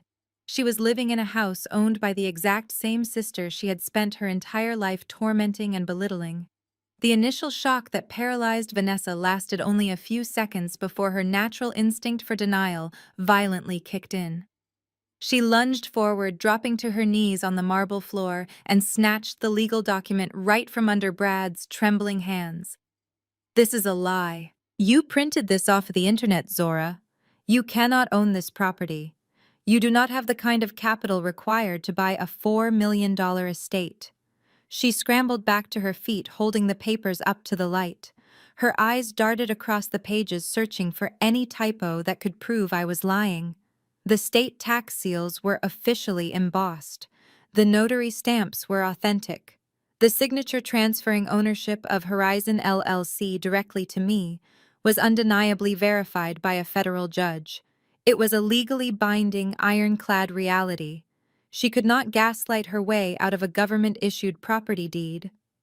Eleanor peered over Vanessa's shoulder, her face turning an ashen shade of gray as she recognized the official state tax stamps. "Vanessa," Eleanor whispered, her voice barely audible. "It is real. The house is hers." Vanessa aggressively shoved her mother away, crumpling the edges of the document in her fists. "Fine!" Vanessa shouted, trying to reclaim her dignity. "Fine, Zora, fine. You own the house. You bought a property and hid behind a corporate shell. But it does not matter. You are still just a landlord. We are the ones actually living the luxury lifestyle. We pay you $20,000 every single month. We are funding your little real estate empire. You should be thanking us for keeping you in business. Without our lease agreement, you would be drowning in property taxes." I slowly shook my head, feeling pity for how clueless my sister was. "You really do not pay any attention to your own household finances, do you, Vanessa?" I asked, my voice perfectly calm against her hysteria. "You just swipe your credit cards and assume Brad is taking care of the rest." "What does that mean?" Vanessa snapped. "It means you are not funding my empire, Vanessa," I replied. "It means your husband has been lying to you about a lot more than just his fake user metrics and his fake golf games with billionaires." Brad let out a groan, burying his face in his hands. He knew exactly what was coming next. I pulled a second, perfectly folded piece of paper from my designer clutch. "Your first year in this house was fully paid up," I explained, holding the new document up for her to see. "You signed a 2-year lease." But the tech market started crashing, and Brad's investors started asking questions. His cash flow dried up entirely. "So 3 months ago, your rent check bounced. I received a formal notice from my property management team that the account connected to Horizon LLC had insufficient funds." Vanessa blinked, staring at me in complete confusion. "Bounced?" She repeated the word slowly, as if I were speaking a foreign language. "That is impossible. Brad just moved money into a new offshore account last week. It was a banking error. He told me it was just a minor delay." "It was not a banking error," I stated firmly, my voice cutting through her pathetic excuses. The next month, the check bounced again. And then the third month came and went without a single penny deposited into my accounts. I had my financial team look into your husband's shell corporations, and they found nothing but massive debt. He maxed out every line of credit he had, just to keep up appearances. He stopped paying your rent to fund his fraudulent lifestyle. He chose to buy fake Rolex watches and hire luxury caterers instead of paying for the roof over your head. The murmuring among the guests grew louder. They were witnessing the complete financial execution of the couple they had envied. People began inching toward the coat check, eager to distance themselves from a sinking ship. "You have not paid a single dime in rent for the last 90 days, I announced loudly to the room. "You are currently $60,000 in arrears, Vanessa. You owe me $60,000 just for the privilege of standing in my living room and insulting me all night. Your supreme wealth is nothing but a mountain of unpaid bills. You are completely broke." Vanessa slowly turned her head to look down at Brad. Her expression shifted from aggressive arrogance to profound horror. "Brad," she whispered, her voice trembling uncontrollably. Tell me she is lying. Tell me we have the money. Brad did not look up. He just shook his head, weeping silently against the cold marble floor of a house he did not own and could no longer afford. The sound of Brad's pathetic sobbing was the only noise left in the massive living room. I looked down at him, feeling absolutely no sympathy for the man who had just tried to humiliate me and my husband. Then I turned my attention back to my sister. I reached into my designer clutch one final time, pulling out a second document. This one was not printed on standard corporate paper. It was printed on thick legal stock and stapled at the top corner with a bright red court seal stamped aggressively over the front page.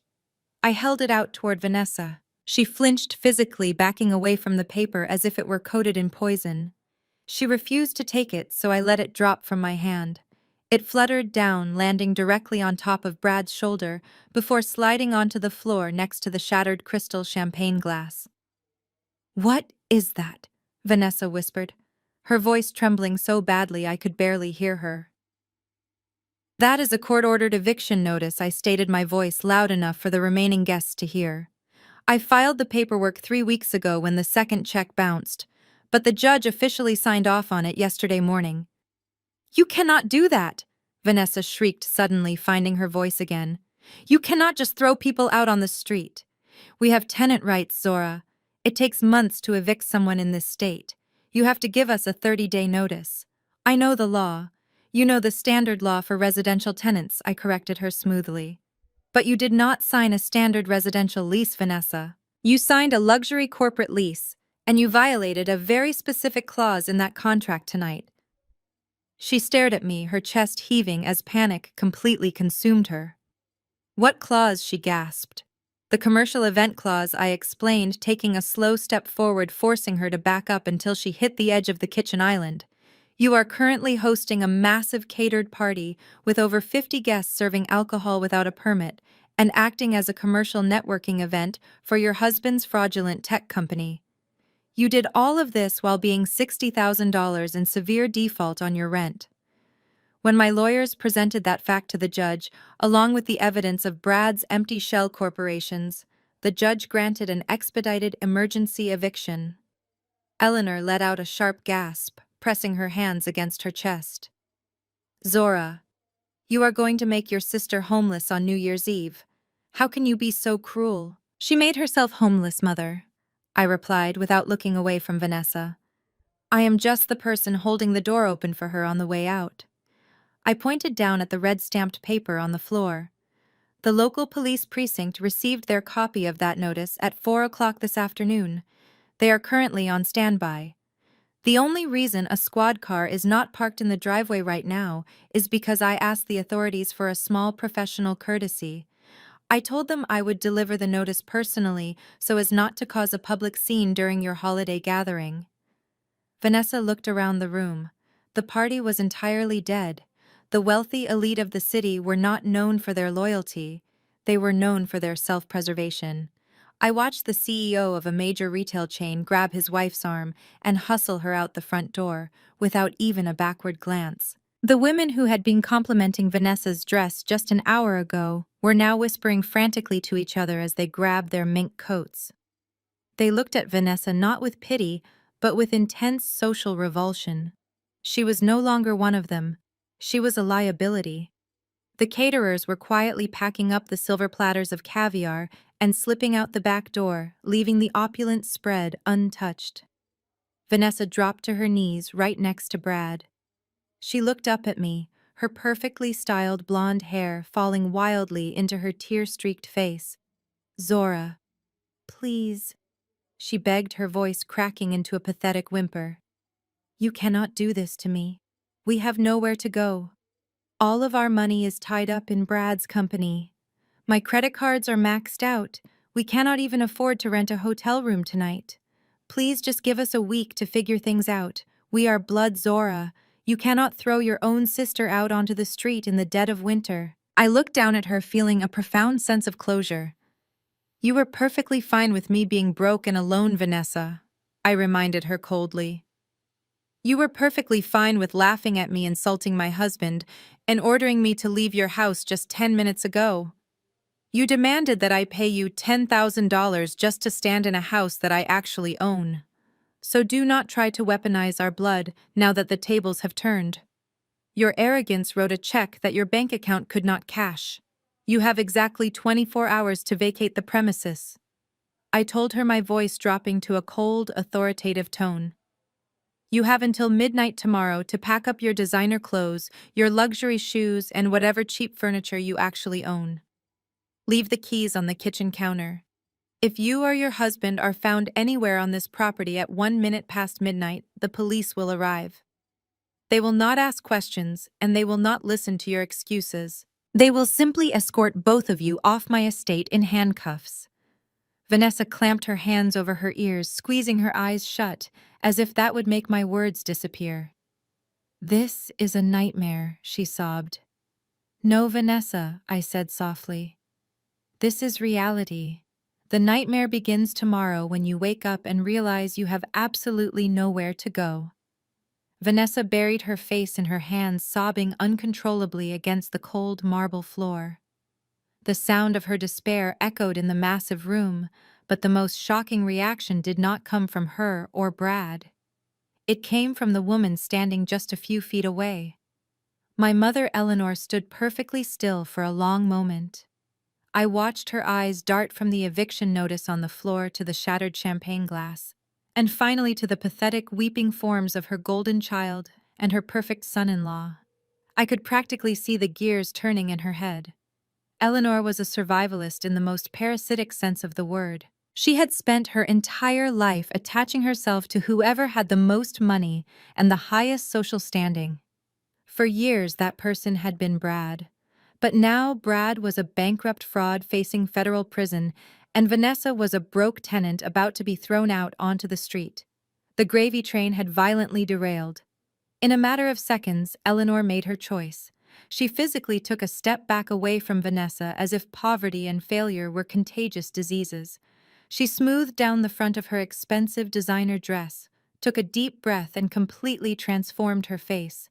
The bitter, angry scowl she had worn all night melted away. It was replaced by a trembling, watery smile that looked incredibly unnatural. She turned her back on Vanessa entirely and began walking toward me. She held her arms out wide, her eyes welling up with tears that she commanded on cue. "Oh, Zora," Eleanor cried out, her voice dripping with a sickeningly sweet fake warmth. "My beautiful, brilliant Zora. I cannot believe it. I am just so incredibly overwhelmed with pride right now." She closed the distance between us and lunged forward, attempting to wrap her arms around my neck for a tight maternal embrace. I took a swift, deliberate step backward, leaving her grasping at empty air. Marcus shifted his weight beside me, his presence a silent warning, but I held up a hand to let him know I was fine. I did not need protection from her. I just needed to watch her expose her true nature to everyone left in the room. Eleanor dropped her arms, looking slightly embarrassed, but she quickly recovered. She clasped her hands together over her heart, letting a single dramatic tear roll down her cheek. "You have to understand, Zora," my mother pleaded, her voice trembling with manufactured emotion. "Everything I said earlier, everything I have done over the years, it was all a test. I knew you were the special one. I always knew you had this incredible fire inside you. You were so smart and so capable even when you were a little girl." I stared at her, feeling a wave of pure nausea wash over me. "A test," I repeated, my voice flat and completely devoid of affection. "You stealing my college fund to pay off Vanessa's credit card debt was a test." "Yes." Eleanor nodded vigorously, completely leaning into the absurd lie. "I had to push you, Zora. I had to make life difficult for you so you would learn how to fight for yourself. Look at Vanessa. I babied her, and look how weak she turned out to be. She married a criminal and lost everything because she never learned how to stand on her own 2 feet. But you, Zora, you became a titan. You built a real estate empire and married a wonderful, powerful man. I made you who you are today. I was just playing the bad guy to give you motivation." Vanessa stopped crying for a fraction of a second, lifting her tear-stained face from the floor to stare at our mother in absolute horror. Mom Vanessa choked out, her voice barely a whisper. What are you saying? How can you say that? Eleanor did not even look back at her crying daughter. She kept her eyes locked on me, a desperate, hungry look flashing in her eyes. Zora, listen to me. Eleanor continued, stepping closer and lowering her voice, as if we were co-conspirators. You know I cannot possibly stay with Vanessa now. The scandal is going to be absolutely humiliating. The press will be all over Brad and his company. I am an older woman, Zora. I have a fragile heart. I cannot be subjected to the stress of a federal investigation and an eviction. I tilted my head, watching the ultimate parasite try to attach herself to a new host. So what are you suggesting, Mother? I asked, encouraging her to dig her hole even deeper. Well, Eleanor smiled, wiping away her fake tears. You own this magnificent holding company. You must have dozens of beautiful properties. You surely have a luxury guest house on one of your private estates. It only makes sense for me to move in with you and Marcus. A mother belongs with her successful daughter. We can finally have the close relationship we were always meant to have. I can help you decorate. I can host charity galas with you. We can leave all this ugly mess behind us. She reached out tentatively, trying to gently stroke my arm. You are a multi-millionaire, Zora. You have more money than we could ever spend. You will not let your own mother suffer because of Vanessa's foolish mistakes, will you? Please, Zora, take me with you. I looked down at her hand resting on my sleeve.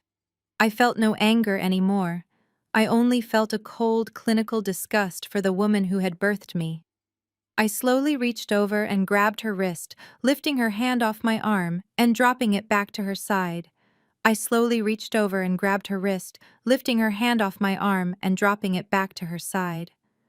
I do not want you anywhere near me, Mother, I said, my voice completely stripped of any emotion. You did not test me to make me strong. You tore me down because you are a fundamentally miserable person who resents anyone else finding success. You worshipped Vanessa because she was a reflection of your own shallow greed. And now that her reflection is shattered, you are desperately trying to cling to mine. Eleanor gasped, clutching her chest, as if she had been physically struck. Zora. How can you speak to your mother that way? She cried, looking around hoping to garner some sympathy from the lingering crowd. I gave you life. I sacrificed everything for you. You sacrificed my future to fund your luxury lifestyle. I corrected her firmly. But you did not stop there, did you? You and Vanessa were not just content with stealing my college fund years ago. You were planning an encore performance just this week. Eleanor froze. Her fake tears instantly stopped falling. What are you talking about? She asked, her voice suddenly tight and cautious. I reached into my clutch for the final time tonight. I did not pull out a legal document. I pulled out my phone. I tapped the screen, unlocking it and opening my voicemail app. You have never been very good with technology, Mother, I said, holding the phone up. You still struggle to lock your screen before putting it in your purse. 2 days ago, you called me to demand I bring an expensive bottle of wine tonight. I did not answer, so your call went to voicemail. But after you left your nasty message, you forgot to hang up. Your phone slipped into your bag and the line stayed open. It recorded your private conversation with Vanessa for 3 full minutes. Vanessa scrambled to her feet, her eyes wide with fresh panic. Mom, what did you say? Vanessa hissed, grabbing Eleanor's arm. Let us all listen together, I announced. I turned the volume up and hit play. The audio was slightly muffled by the fabric of her purse, but the voices were unmistakably clear. The recording echoed loudly in the quiet living room, exposing their darkest secret. Eleanor's recorded voice filled the space. I am telling you, Vanessa, we just use her social security number. I still have a copy of her birth certificate and her old tax returns in my filing cabinet. Then Vanessa's recorded voice replied, sounding desperate. Are you sure, Mom? Zora monitors her credit closely. What if she gets an alert from the bank? She will not notice immediately. Eleanor's recorded voice scoffed. She is too busy working. We just opened 2 high-limit platinum cards under her name, have them mailed directly to my apartment, and max them out to cover Brad's investors. By the time Zora realizes her identity has been stolen, Brad will have closed the Vanguard deal and we can pay the cards off before it ever goes to collections. She will never even know it was us. We have to do this, Vanessa. We cannot lose the house. I tapped the screen, stopping the recording. The silence that followed was heavy and suffocating. The remaining guests looked physically repulsed. Identity theft, fraud, embezzlement. The perfect wealthy family was actually a syndicate of desperate criminals. I looked at Eleanor. The mask of the loving, misunderstood mother completely melted off her face. Her posture straightened and the fake trembling stopped. Her eyes grew cold, dark, and entirely venomous. She did not look sorry. She looked absolutely furious that she had been caught. You were going to steal my identity to pay off the debts of a fake tech CEO, I asked, staring directly into her cold eyes. You were going to ruin my financial standing to save a mansion that I already owned. Eleanor bared her teeth, stepping forward with her fists clenched. You owe us, Zora, she snarled, all pretense of maternal love gone. You have millions of dollars. You are sitting on a fortune while your family struggles. We took care of you. You were supposed to share your wealth with us. It is not stealing if it is family money. I let out a harsh, bitter laugh. You are delusional, Eleanor. You are a criminal. And you are incredibly lucky I decided to evict you instead of handing that audio file over to the police tonight. Marcus stepped forward, placing a firm hand on my shoulder. His dark eyes locked onto Eleanor with terrifying intensity. If you ever contact my wife again, Marcus warned, his voice vibrating with lethal authority, my lawyers will ensure you spend your retirement in a federal penitentiary right next to Brad. Do not test me, Eleanor. You will not survive it. Eleanor stumbled backward, terrified by the promise of destruction in his eyes. She looked at Vanessa and Brad, who were entirely defeated, broken, and waiting for their inevitable ruin. She had no one left to manipulate. Her entire world had collapsed. Her entire world had collapsed. Eleanor slowly turned her head away from Marcus and looked at the 2 people still cowering on the marble floor. The realization that I was completely out of her reach finally settled into her greedy mind. She was trapped. She had attached her entire livelihood and social standing to a sinking ship. And like a starved wolf backed into a corner, she instantly turned her fangs on the nearest targets. You stupid, pathetic little man! Eleanor screamed, her voice cracking, as she marched directly toward Brad. She pointed a trembling finger right at his face. You promised me you were a tech genius. You sat at my dinner table and bragged about your offshore accounts. You let me believe my daughter was marrying the next corporate titan, and you are nothing but a cheap thief. You ruined everything. You ruined my life. Brad, who had been weeping silently on the floor, finally snapped. The sheer weight of the night, the public exposure of his crimes, the loss of his company, and the looming threat of federal prison broke whatever polite filter he had left. He scrambled to his feet, his face red and blotchy, his custom suit wrinkled and stained with his own tears. Shut your mouth, Eleanor.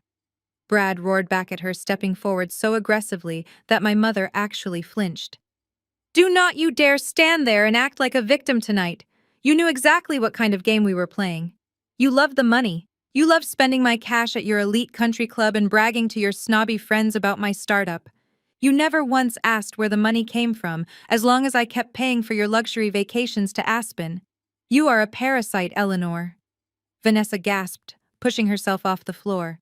Do not talk to my mother like that, Brad, she yelled, her face twisting with absolute indignation. She is not the one who embezzled millions of dollars and lied to Vanguard Holdings. You are the fraud. You lied to me. You told me we were rich. Brad whipped his head around to face his wife, his eyes bulging with pure fury. I lied to you. Brad laughed, a harsh, manic sound that echoed in the empty living room. I had to lie to you, Vanessa, because you are a bottomless pit of greed. Do you have any idea how much money it takes to keep you happy? You demand a $4 million mansion. You demand $20,000 a month in rent. You spend $30,000 a month on designer bags and shoes you wear exactly one time.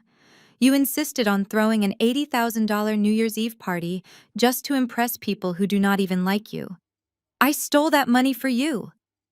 Vanessa stepped forward, her hands balled into tight fists. I did not ask you to commit federal wire fraud, she screamed right back at him. I asked you to be a successful man. I asked you to provide for me the way you promised you would when we got married. I married a CEO, Brad. I did not marry a broke criminal who wears fake Rolex watches. You humiliated me tonight. You destroyed my social standing. The sound of the slap was incredibly loud. Vanessa swung her arm back and struck Brad straight across his face with an open palm. The force of the blow snapped his head to the side, leaving a bright red handprint spreading quickly across his pale cheek. Brad stood frozen for a second, touching his stinging face. He looked at his wife with a mixture of absolute hatred and disbelief. We are done, Vanessa, he hissed, his voice shaking with pure venom. When the FBI comes for me tomorrow, I am telling them everything. I am telling them about the shell accounts you signed off on. I am telling them about the money you funneled to your mother. You are going down right alongside me. Eleanor let out a blood-curdling shriek, grabbing her own hair in a complete panic. No, you will not! Eleanor screamed, her voice turning completely hysterical. I have nothing to do with your crimes. My retirement is completely ruined. I have no savings left. I gave you my savings to invest in your fake company last year. You stole my retirement, Brad. I am going to end up in a state-run nursing home because of you two. You are both selfish, disgusting monsters. The three of them collapsed into a chaotic, vicious screaming match. Vanessa violently shoved Brad. Brad yelled about the massive credit card debt. Eleanor cried about her lost retirement funds and her destroyed reputation. They paced around the shattered crystal and the discarded eviction notice, completely consumed by their own toxicity. I stood quietly beside Marcus, watching the absolute destruction of the perfect family unit. They were tearing each other to pieces physically and emotionally, stripping away the final layers of their fake wealthy personas. For 35 years, I had been their punching bag. I had been the scapegoat they used to unite themselves, but without me to absorb their cruelty, their poison had nowhere else to go. So they turned it on each other. Marcus leaned down slightly, his lips brushing against my ear. It is quite a show, he murmured, his deep voice calm and unaffected by the screaming match happening just a few feet away. It is exactly what they deserve, I replied softly, feeling a deep, profound sense of peace settle over my heart. I watched my sister cry over her lost mansion. I watched my brother-in-law panic over his impending prison sentence. And I watched my mother realize she was entirely alone in the world. The justice was absolute. And the night was not even over yet. The sharp, vibrating ring of a cell phone suddenly cut through the chaotic screaming match. It was a loud, obnoxious electronic tune coming from the inside pocket of Brad's ruined custom suit jacket. He ignored it at first, too busy pointing his finger at Eleanor and blaming her for his financial ruin. But the phone did not stop. It rang relentlessly, echoing against the vaulted ceilings and demanding attention. Vanessa covered her ears with her hands, letting out a frustrated shriek. Answer your stupid phone, Brad, she yelled, her voice hoarse from all the screaming. Answer it and tell whoever it is that you are a complete fraud. Brad glared at her but reached into his pocket. He pulled out the sleek device and glanced at the caller ID. Whatever shred of anger was keeping him on his feet instantly evaporated. His eyes widened in absolute terror, and his hand began to shake so violently that he almost dropped the device on the marble floor. He swiped the screen to answer, lifting the phone to his ear. "Hello, Brad," whispered his voice, cracking into a dry wheeze. The room had gone so incredibly quiet that the frantic voice on the other end of the line was entirely audible to everyone standing nearby. It was Kevin, his tech startup co-founder and chief technology officer. And Kevin was not just panicked, he was weeping hysterically. "Brad, you have to get down here right now!" Kevin sobbed through the speaker, his voice high-pitched and breathless. "It is over, man. It is over. It is all over. They are tearing the place apart. Brad swallowed hard, his eyes darting frantically around the room as if looking for an escape route that did not exist. Who is tearing the place apart? Kevin? Brad asked, his voice dropping to a desperate, terrified whisper. Who is at the office? Federal agents. Brad. Kevin screamed, the panic in his voice escalating. The lobby is full of them, men in windbreakers, the Securities and Exchange Commission and the FBI. They have a federal warrant, Brad. They are seizing everything. They are unplugging the server racks right now. They are boxing up the hard drives and taking every single financial file from the accounting department. The lead agent is throwing around words like wire fraud and corporate embezzlement. Eleanor let out a sharp gasp, taking a stumbling step backward until she hit the edge of the luxury sofa. She pressed a trembling hand over her mouth, realizing that taking stolen money from Brad might make her an accessory to a federal crime. Vanessa stood frozen, her arms wrapped tightly around her own stomach, listening to the destruction of her entire life, broadcasting live over a cell phone speaker. You have to tell them it was a mistake, Brad. Kevin pleaded, sobbing uncontrollably into the phone. They froze the corporate bank accounts. They froze my personal accounts. My wife is terrified. The lead agent told me they received a massive forensic data dump directly from Vanguard Holdings less than an hour ago. They know about the bot farms, Brad. They know about the offshore shell companies. They know about the missing $3 million. They are asking for you by name. They are bringing a team to your house next. The words hung in the cold air of the lavish living room. They are bringing a team to your house next. Brad did not reply. He could not reply. His brain simply short-circuited under the crushing weight of his absolute reality. The phone slipped from his trembling fingers. It fell, hitting the marble floor with a sharp crack that sounded like a gunshot. The screen shattered into a web of glowing glass. Kevin's hysterical sobbing continued to echo from the broken device as it lay face up on the ground, begging Brad to do something to fix a situation that was entirely unfixable. Brad swayed on his feet. His knees buckled, completely giving way under him. He collapsed onto the floor for the second time tonight, but this time there was no anger left in him. There was no arrogance.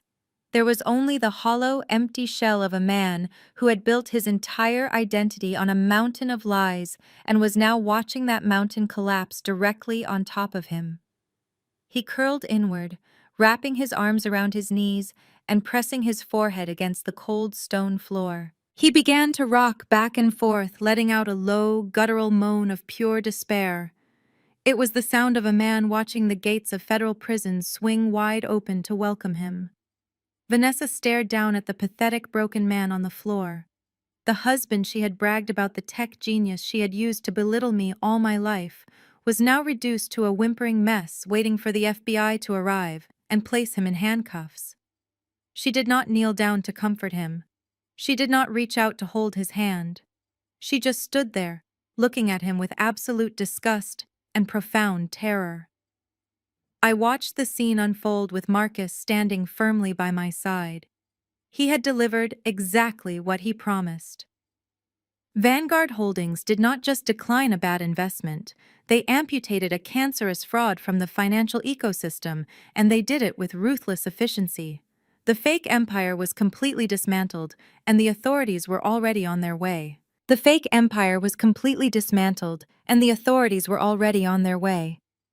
Vanessa finally looked away from the pathetic shell of her husband and turned her frantic gaze toward me. The reality of her situation had completely obliterated whatever pride she had left. She was about to be homeless. Her assets were going to be seized by the federal government. She was going to be publicly humiliated and left with absolutely nothing. She scrambled across the floor, her expensive dress tearing slightly on a shard of broken crystal. She practically lunged at me, grabbing my arm with both of her trembling hands. Her acrylic nails dug desperately into my skin. "Zora, please, Vanessa," sobbed, her face completely smeared with ruined makeup. "You have to help me. You have to fix this." I looked down at her hands gripping my arm. I did not move. I did not flinch. I just stared at her, waiting for the inevitable toxic manipulation that had defined our entire relationship from the time we were children. "You are a multimillionaire," Vanessa begged, her voice shrill and entirely hysterical. "Your husband is a billionaire.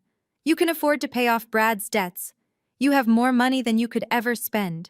You can hire the best lawyers to keep him out of prison. Or just buy me a new house, Zora. Buy me a condo. Give me a monthly allowance so I do not have to live on the street. You cannot just walk away and leave me like this. We are sisters, Zora. We are blood." There it was, the ultimate manipulation tactic of every toxic family member. When their arrogance fails, when their cruelty backfires, and when they have absolutely nothing left to offer, they fall back on the biological accident of sharing the same parents. They expect biology to erase decades of abuse. I slowly reached down and peeled her fingers off my arm one by one. I stepped back, putting physical space between us. My expression remained entirely cold. "We are blood," I repeated, letting the word hang heavily in the cold air of the living room. "You love that word now, Vanessa. You love the idea of family loyalty, now that you are the one kneeling on the floor begging for salvation. But where was that blood loyalty when Mother stole my college fund to pay for your designer clothes? Where was that blood loyalty when you laughed at me for being single tonight in front of your wealthy friends? Where was that blood loyalty when you and Mother conspired to steal my identity and commit credit card fraud just 2 days ago?" Vanessa choked on a sob, shaking her head frantically. "That was different," she wept, tears streaming down her face. "I was scared. I did not mean to hurt you, Zora. I am your sister. You are supposed to protect me. Family is supposed to stick together when things get hard. I am not supposed to protect my abuser." "Vanessa," I said, my voice dropping to a low, chilling whisper that commanded the entire room. "You have used our blood as a weapon my entire life. You used it to demand my money, my silence, and my submission. You used it to make me feel small so you could feel big. But blood does not give you a free pass to destroy my mental health. Blood does not give you the right to treat me like garbage and then expect me to open my wallet the second your fraudulent life collapses." Eleanor tried to step forward, her hands raised defensively, trying one last time to regain control. "Zora, you are being too harsh," she pleaded, her voice shaking. "She is your family. You cannot turn your back on your own flesh and blood. Do not speak to me." I snapped my gaze, locking onto my mother with such intensity that she instantly shrank back. "You are not my family, Eleanor. You are the woman who birthed me. You are the woman who stood by and cheered while my sister tried to break my spirit. You are the woman who plotted to steal my name to save a criminal. You are a toxic parasite and nothing more." I turned my attention back to Vanessa, who was still weeping on the floor. "Let me make this incredibly clear so there is no confusion moving forward," I announced, my voice steady and completely devoid of any sympathy. "Blood makes you related, Vanessa. It is a simple biological fact. But loyalty is what makes you family. Respect is what makes you family. Showing up for someone without expecting to exploit them is what makes you family. And you have never once been my family." Vanessa let out a loud wail, burying her face in her hands as the finality of my words struck her. "I am cutting the cord tonight," I continued, looking down at the 3 broken people before me. "I am officially done carrying the weight of your toxicity. I am done being the punching bag for your deep insecurities. I will not pay for your lawyers, Brad. I will not buy you a condo, Vanessa. And I will not fund your retirement, Mother. You are entirely on your own. If any of you ever try to contact me, call me, email me, or show up at my properties, I will have you arrested for criminal harassment." I looked around the beautiful, massive living room that I legally owned. I looked at the shattered glass, the spilled wine, and the ruined lives scattered across the floor. "This part of my life is permanently over," I said. "The bridge is completely burned, and I am the one holding the match." I turned away from the 3 of them, refusing to grant them even one more second of my time. Marcus stepped forward and offered me his arm. I looped my hand through his, feeling the solid, reassuring warmth of his presence. Together we turned our backs on the absolute wreckage of my biological family and began walking toward the heavy custom oak front doors. We did not rush. We did not storm out in a fit of rage or emotional distress. We walked with the slow, measured pace of people who had just won a war they never started. Every step my heels took against the imported marble floors felt like a physical chain breaking and falling away from my body. The remaining party guests parted for us like the Red Sea. Nobody dared to speak to us. Nobody dared to offer empty apologies or awkward pleasantries. They simply pressed themselves against the walls and watched us leave, their eyes wide with a mixture of shock and sheer terror at the level of power they had just witnessed. Behind us, the screaming continued to escalate. I could hear Vanessa sobbing hysterically, demanding that Brad fix the situation immediately. I could hear Brad's voice cracking as he yelled back, telling her that their lives were completely over. Above both of their voices, Eleanor's shrill shrieks pierced the air as she demanded someone give her back her stolen retirement money. They were trapped in a hell of their own making, tearing each other to shreds because they had absolutely no one else left to blame. But their voices grew fainter with every step we took. When we finally reached the grand entryway, the valet manager rushed forward, trembling slightly, as he pulled the massive doors open for us. We stepped over the threshold and walked out into the crisp, freezing air of New Year's Eve. The sudden drop in temperature was sharp and entirely refreshing. It hit my face like a splash of cold water, washing away the suffocating tension and the stale scent of spilled champagne that had completely saturated the living room. The sky above was a brilliant clear black, dotted with the faint glittering light of a few distant stars. The manicured front lawn of the estate was quiet and perfectly still, completely untouched by the chaos happening just a few feet away inside the house. A sleek black Maybach was idling quietly at the base of the circular driveway. Our driver stood waiting, perfectly poised, holding the rear passenger door open for us. The warm amber glow from the interior of the luxury vehicle looked like a sanctuary. Marcus guided me down the stone steps, his hand resting protectively on the small of my back. He waited patiently by the open car door, letting me take my time. Before stepping into the vehicle, I stopped. I placed my hand on the cool metal frame of the car door and turned around to look back at the massive $4 million estate one last time. It was a beautiful property. The massive windows glowed with warm golden light, showcasing the sheer luxury that my holding company owned. I stood there in the freezing air and simply listened. Even through the thick, insulated glass of the custom windows, I could still hear the muffled, pathetic sounds of their fighting. The high-pitched wails and the aggressive shouting seeped through the walls of the mansion, like a toxic poison trying to escape a sealed jar. But it could not reach me anymore. The venom that had poisoned my childhood, the cruel words that had haunted my adolescence, and the financial manipulation that had plagued my adulthood were entirely locked inside that house. For 35 years I had carried the suffocating weight of their expectations and their constant rejection. I had spent my entire life trying to prove my worth to a mother who saw me as an obstacle and a sister who saw me as competition. I had allowed them to make me feel small because I desperately wanted a family.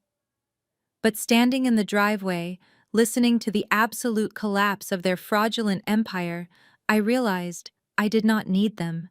I never needed them. They needed me. They needed my light to hide their darkness. And now that I had officially taken my light away, they were completely lost in the dark. A profound, sweeping sense of freedom washed over my entire soul.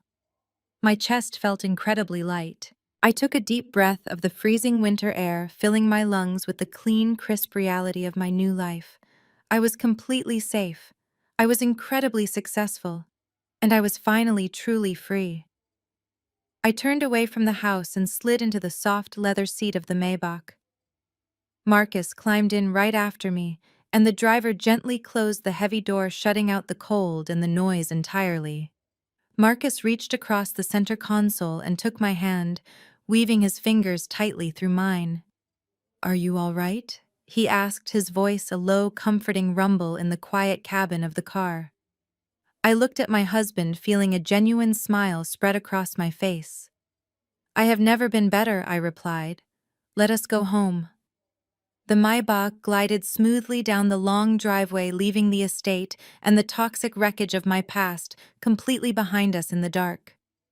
3 months passed since that freezing New Year's Eve. 90 days of absolute silence from the people who had spent my entire life trying to tear me down. The peace that settled over my life was not just a temporary relief. It was a permanent, profound quiet that allowed me to finally breathe. I woke up every morning next to a man who truly loved me, and I spent my days building an empire that nobody could ever take away. But the universe has a very strict way of balancing the scales, and the fallout from that night was entirely catastrophic for the people I left behind. The news of Brad's spectacular downfall hit the financial blogs before the sun even rose on New Year's Day. The federal raid on his corporate office was swift, brutal, and entirely public. Agents carried out dozens of boxes filled with hard drives and fabricated ledger books. The $50 million deal with Vanguard Holdings was not just dead, it became the central piece of evidence in a massive federal indictment. Brad was arrested less than 48 hours after my eviction notice was served. He was charged with multiple counts of wire fraud, corporate embezzlement, and lying to federal investigators. Because he had zero actual assets and millions of dollars in outstanding debt, he could not even afford a decent defense attorney. He was assigned a public defender and is currently sitting in a federal holding facility, awaiting a trial that will inevitably end with a very long prison sentence. His tech genius persona was completely erased from the internet, replaced by mugshots and brutal articles detailing how he scammed his own investors to pay for luxury sports cars. And speaking of my mother, her perfect retirement plan vanished right alongside Brad's imaginary wealth. Without the stolen funds from the tech company to subsidize her country club lifestyle, Eleanor was forced into a brutal reality check. The elite friends she had spent years trying to impress dropped her the second the FBI raid made the evening news. She became a social pariah overnight. But her ultimate punishment was not the loss of her wealthy friends. Her ultimate punishment was her new roommate. When the police arrived at my $4 million estate at 1 minute past midnight on New Year's Day, they did not give Vanessa time to negotiate. They stood in the grand entryway and watched as she dragged 2 suitcases of designer clothes out the front door, sobbing hysterically. With her credit cards frozen and her husband in federal custody, she had absolutely nowhere else to go. She was forced to move into Eleanor's cramped 2-bedroom apartment on the outskirts of the city. The golden child and the narcissistic mother were finally trapped in a tiny space together without my money or Brad's fake status to act as a buffer. The result was a daily toxic explosion. I heard through mutual acquaintances that their relationship had entirely disintegrated. They engage in bitter screaming matches every single day. Eleanor blames Vanessa for choosing a criminal husband and ruining her retirement. Vanessa blames Eleanor for giving Brad her savings and pushing her into a lifestyle they could not afford. They are 2 miserable women drowning in their own resentment, desperately trying to drag each other down because they have no one else left to victimize. To make matters worse, the reality of poverty finally forced Vanessa to do something she had avoided her entire adult life. She had to get a job. The woman who once mocked me for managing private wealth and offered me a humiliating position as a receptionist is now working 40 hours a week as a retail associate at a mid-tier department store. She spends her days folding sweaters and standing on her feet dealing with the exact same public she used to look down upon. Every paycheck she earns goes directly to Eleanor just to cover the basic utilities of their cramped apartment. There are no more private chefs. There are no more Michelin star dinners. There is only the crushing weight of the ordinary life she always thought she was too good for. While their world completely imploded, my world expanded in ways I never thought possible. The scandal surrounding Brad's arrest actually brought a massive wave of high-profile clients to my wealth management firm. They saw how cleanly and efficiently Vanguard Holdings and Horizon LLC handled the fraudulent tech company, and they wanted that exact level of ruthless protection for their own assets. In the 3 months since that night, my real estate portfolio has entirely doubled. I acquired 6 new commercial properties and expanded Horizon LLC into an international market. Marcus and I are currently standing on the balcony of a penthouse we just purchased in London, looking out over the city skyline. The air is warm and the future is incredibly bright. I do not look back at the people I left in the dark. I do not feel guilt, and I do not feel regret. I only feel the solid weight of the empire I built with my own 2 hands and the unwavering support of the family I chose. Blood might make you related, but loyalty builds a legacy, and my legacy is just beginning. Fast forward to today. The cool London air has been replaced by the warm, salty breeze of the Mediterranean Sea. I am sitting on the sun-drenched teak deck of a private yacht holding a glass of crisp white wine. Marcus is sitting beside me, reading a financial report, but his hand is resting comfortably on my knee, grounding me in the present moment. The water around us is a brilliant sapphire blue stretching out infinitely toward the horizon, catching the golden light of the late afternoon sun. There are no sirens here. There are no frantic phone calls from creditors trying to collect on fraudulent debts. And most importantly, there are no screaming matches echoing down the hallway. There is only the gentle rhythmic sound of the waves lapping against the hull. People often look at my life now and assume that the money is what brought me peace. They look at the Maybach, the penthouse, and the real estate empire, and they think that financial security is the ultimate prize. I used to think the same thing when I was struggling to build my career while watching my sister flaunt her stolen lifestyle. But sitting here on this boat, I realized that the true definition of wealth has absolutely nothing to do with capital. The ultimate wealth is absolute unbothered peace. It is waking up in the morning and not having to brace yourself for an emotional attack.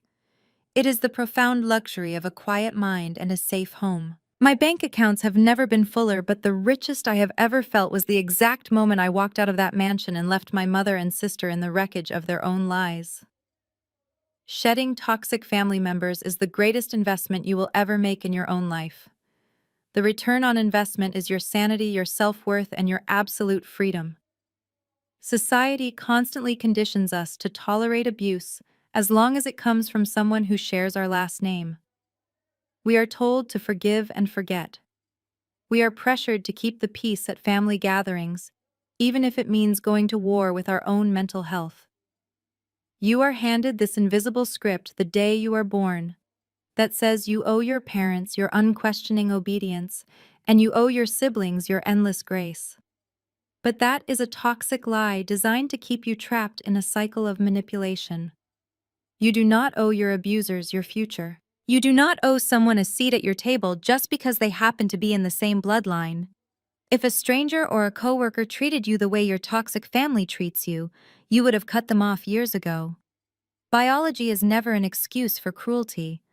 When you finally draw that line in the sand, the people who benefited from your lack of boundaries will inevitably call you selfish. They will call you bitter. They will launch smear campaigns and try to turn the rest of the world against you, just like Eleanor and Vanessa tried to do to me. Let them. Let them paint you as the villain in a story they ruined. Your peace is worth infinitely more than their approval. Setting a boundary is not an act of aggression.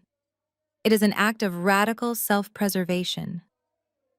When you finally close the door on the people who constantly tear you down, you create the necessary space for people who actually want to see you win. You create space for a partner who respects you. You create space for a life that you actually want to live, instead of a life you are constantly trying to survive.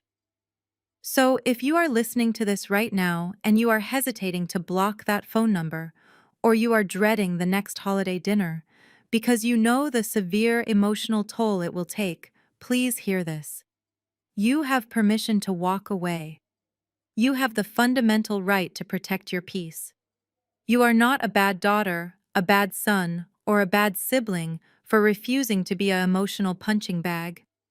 You are simply a person who finally realized their own incredible value.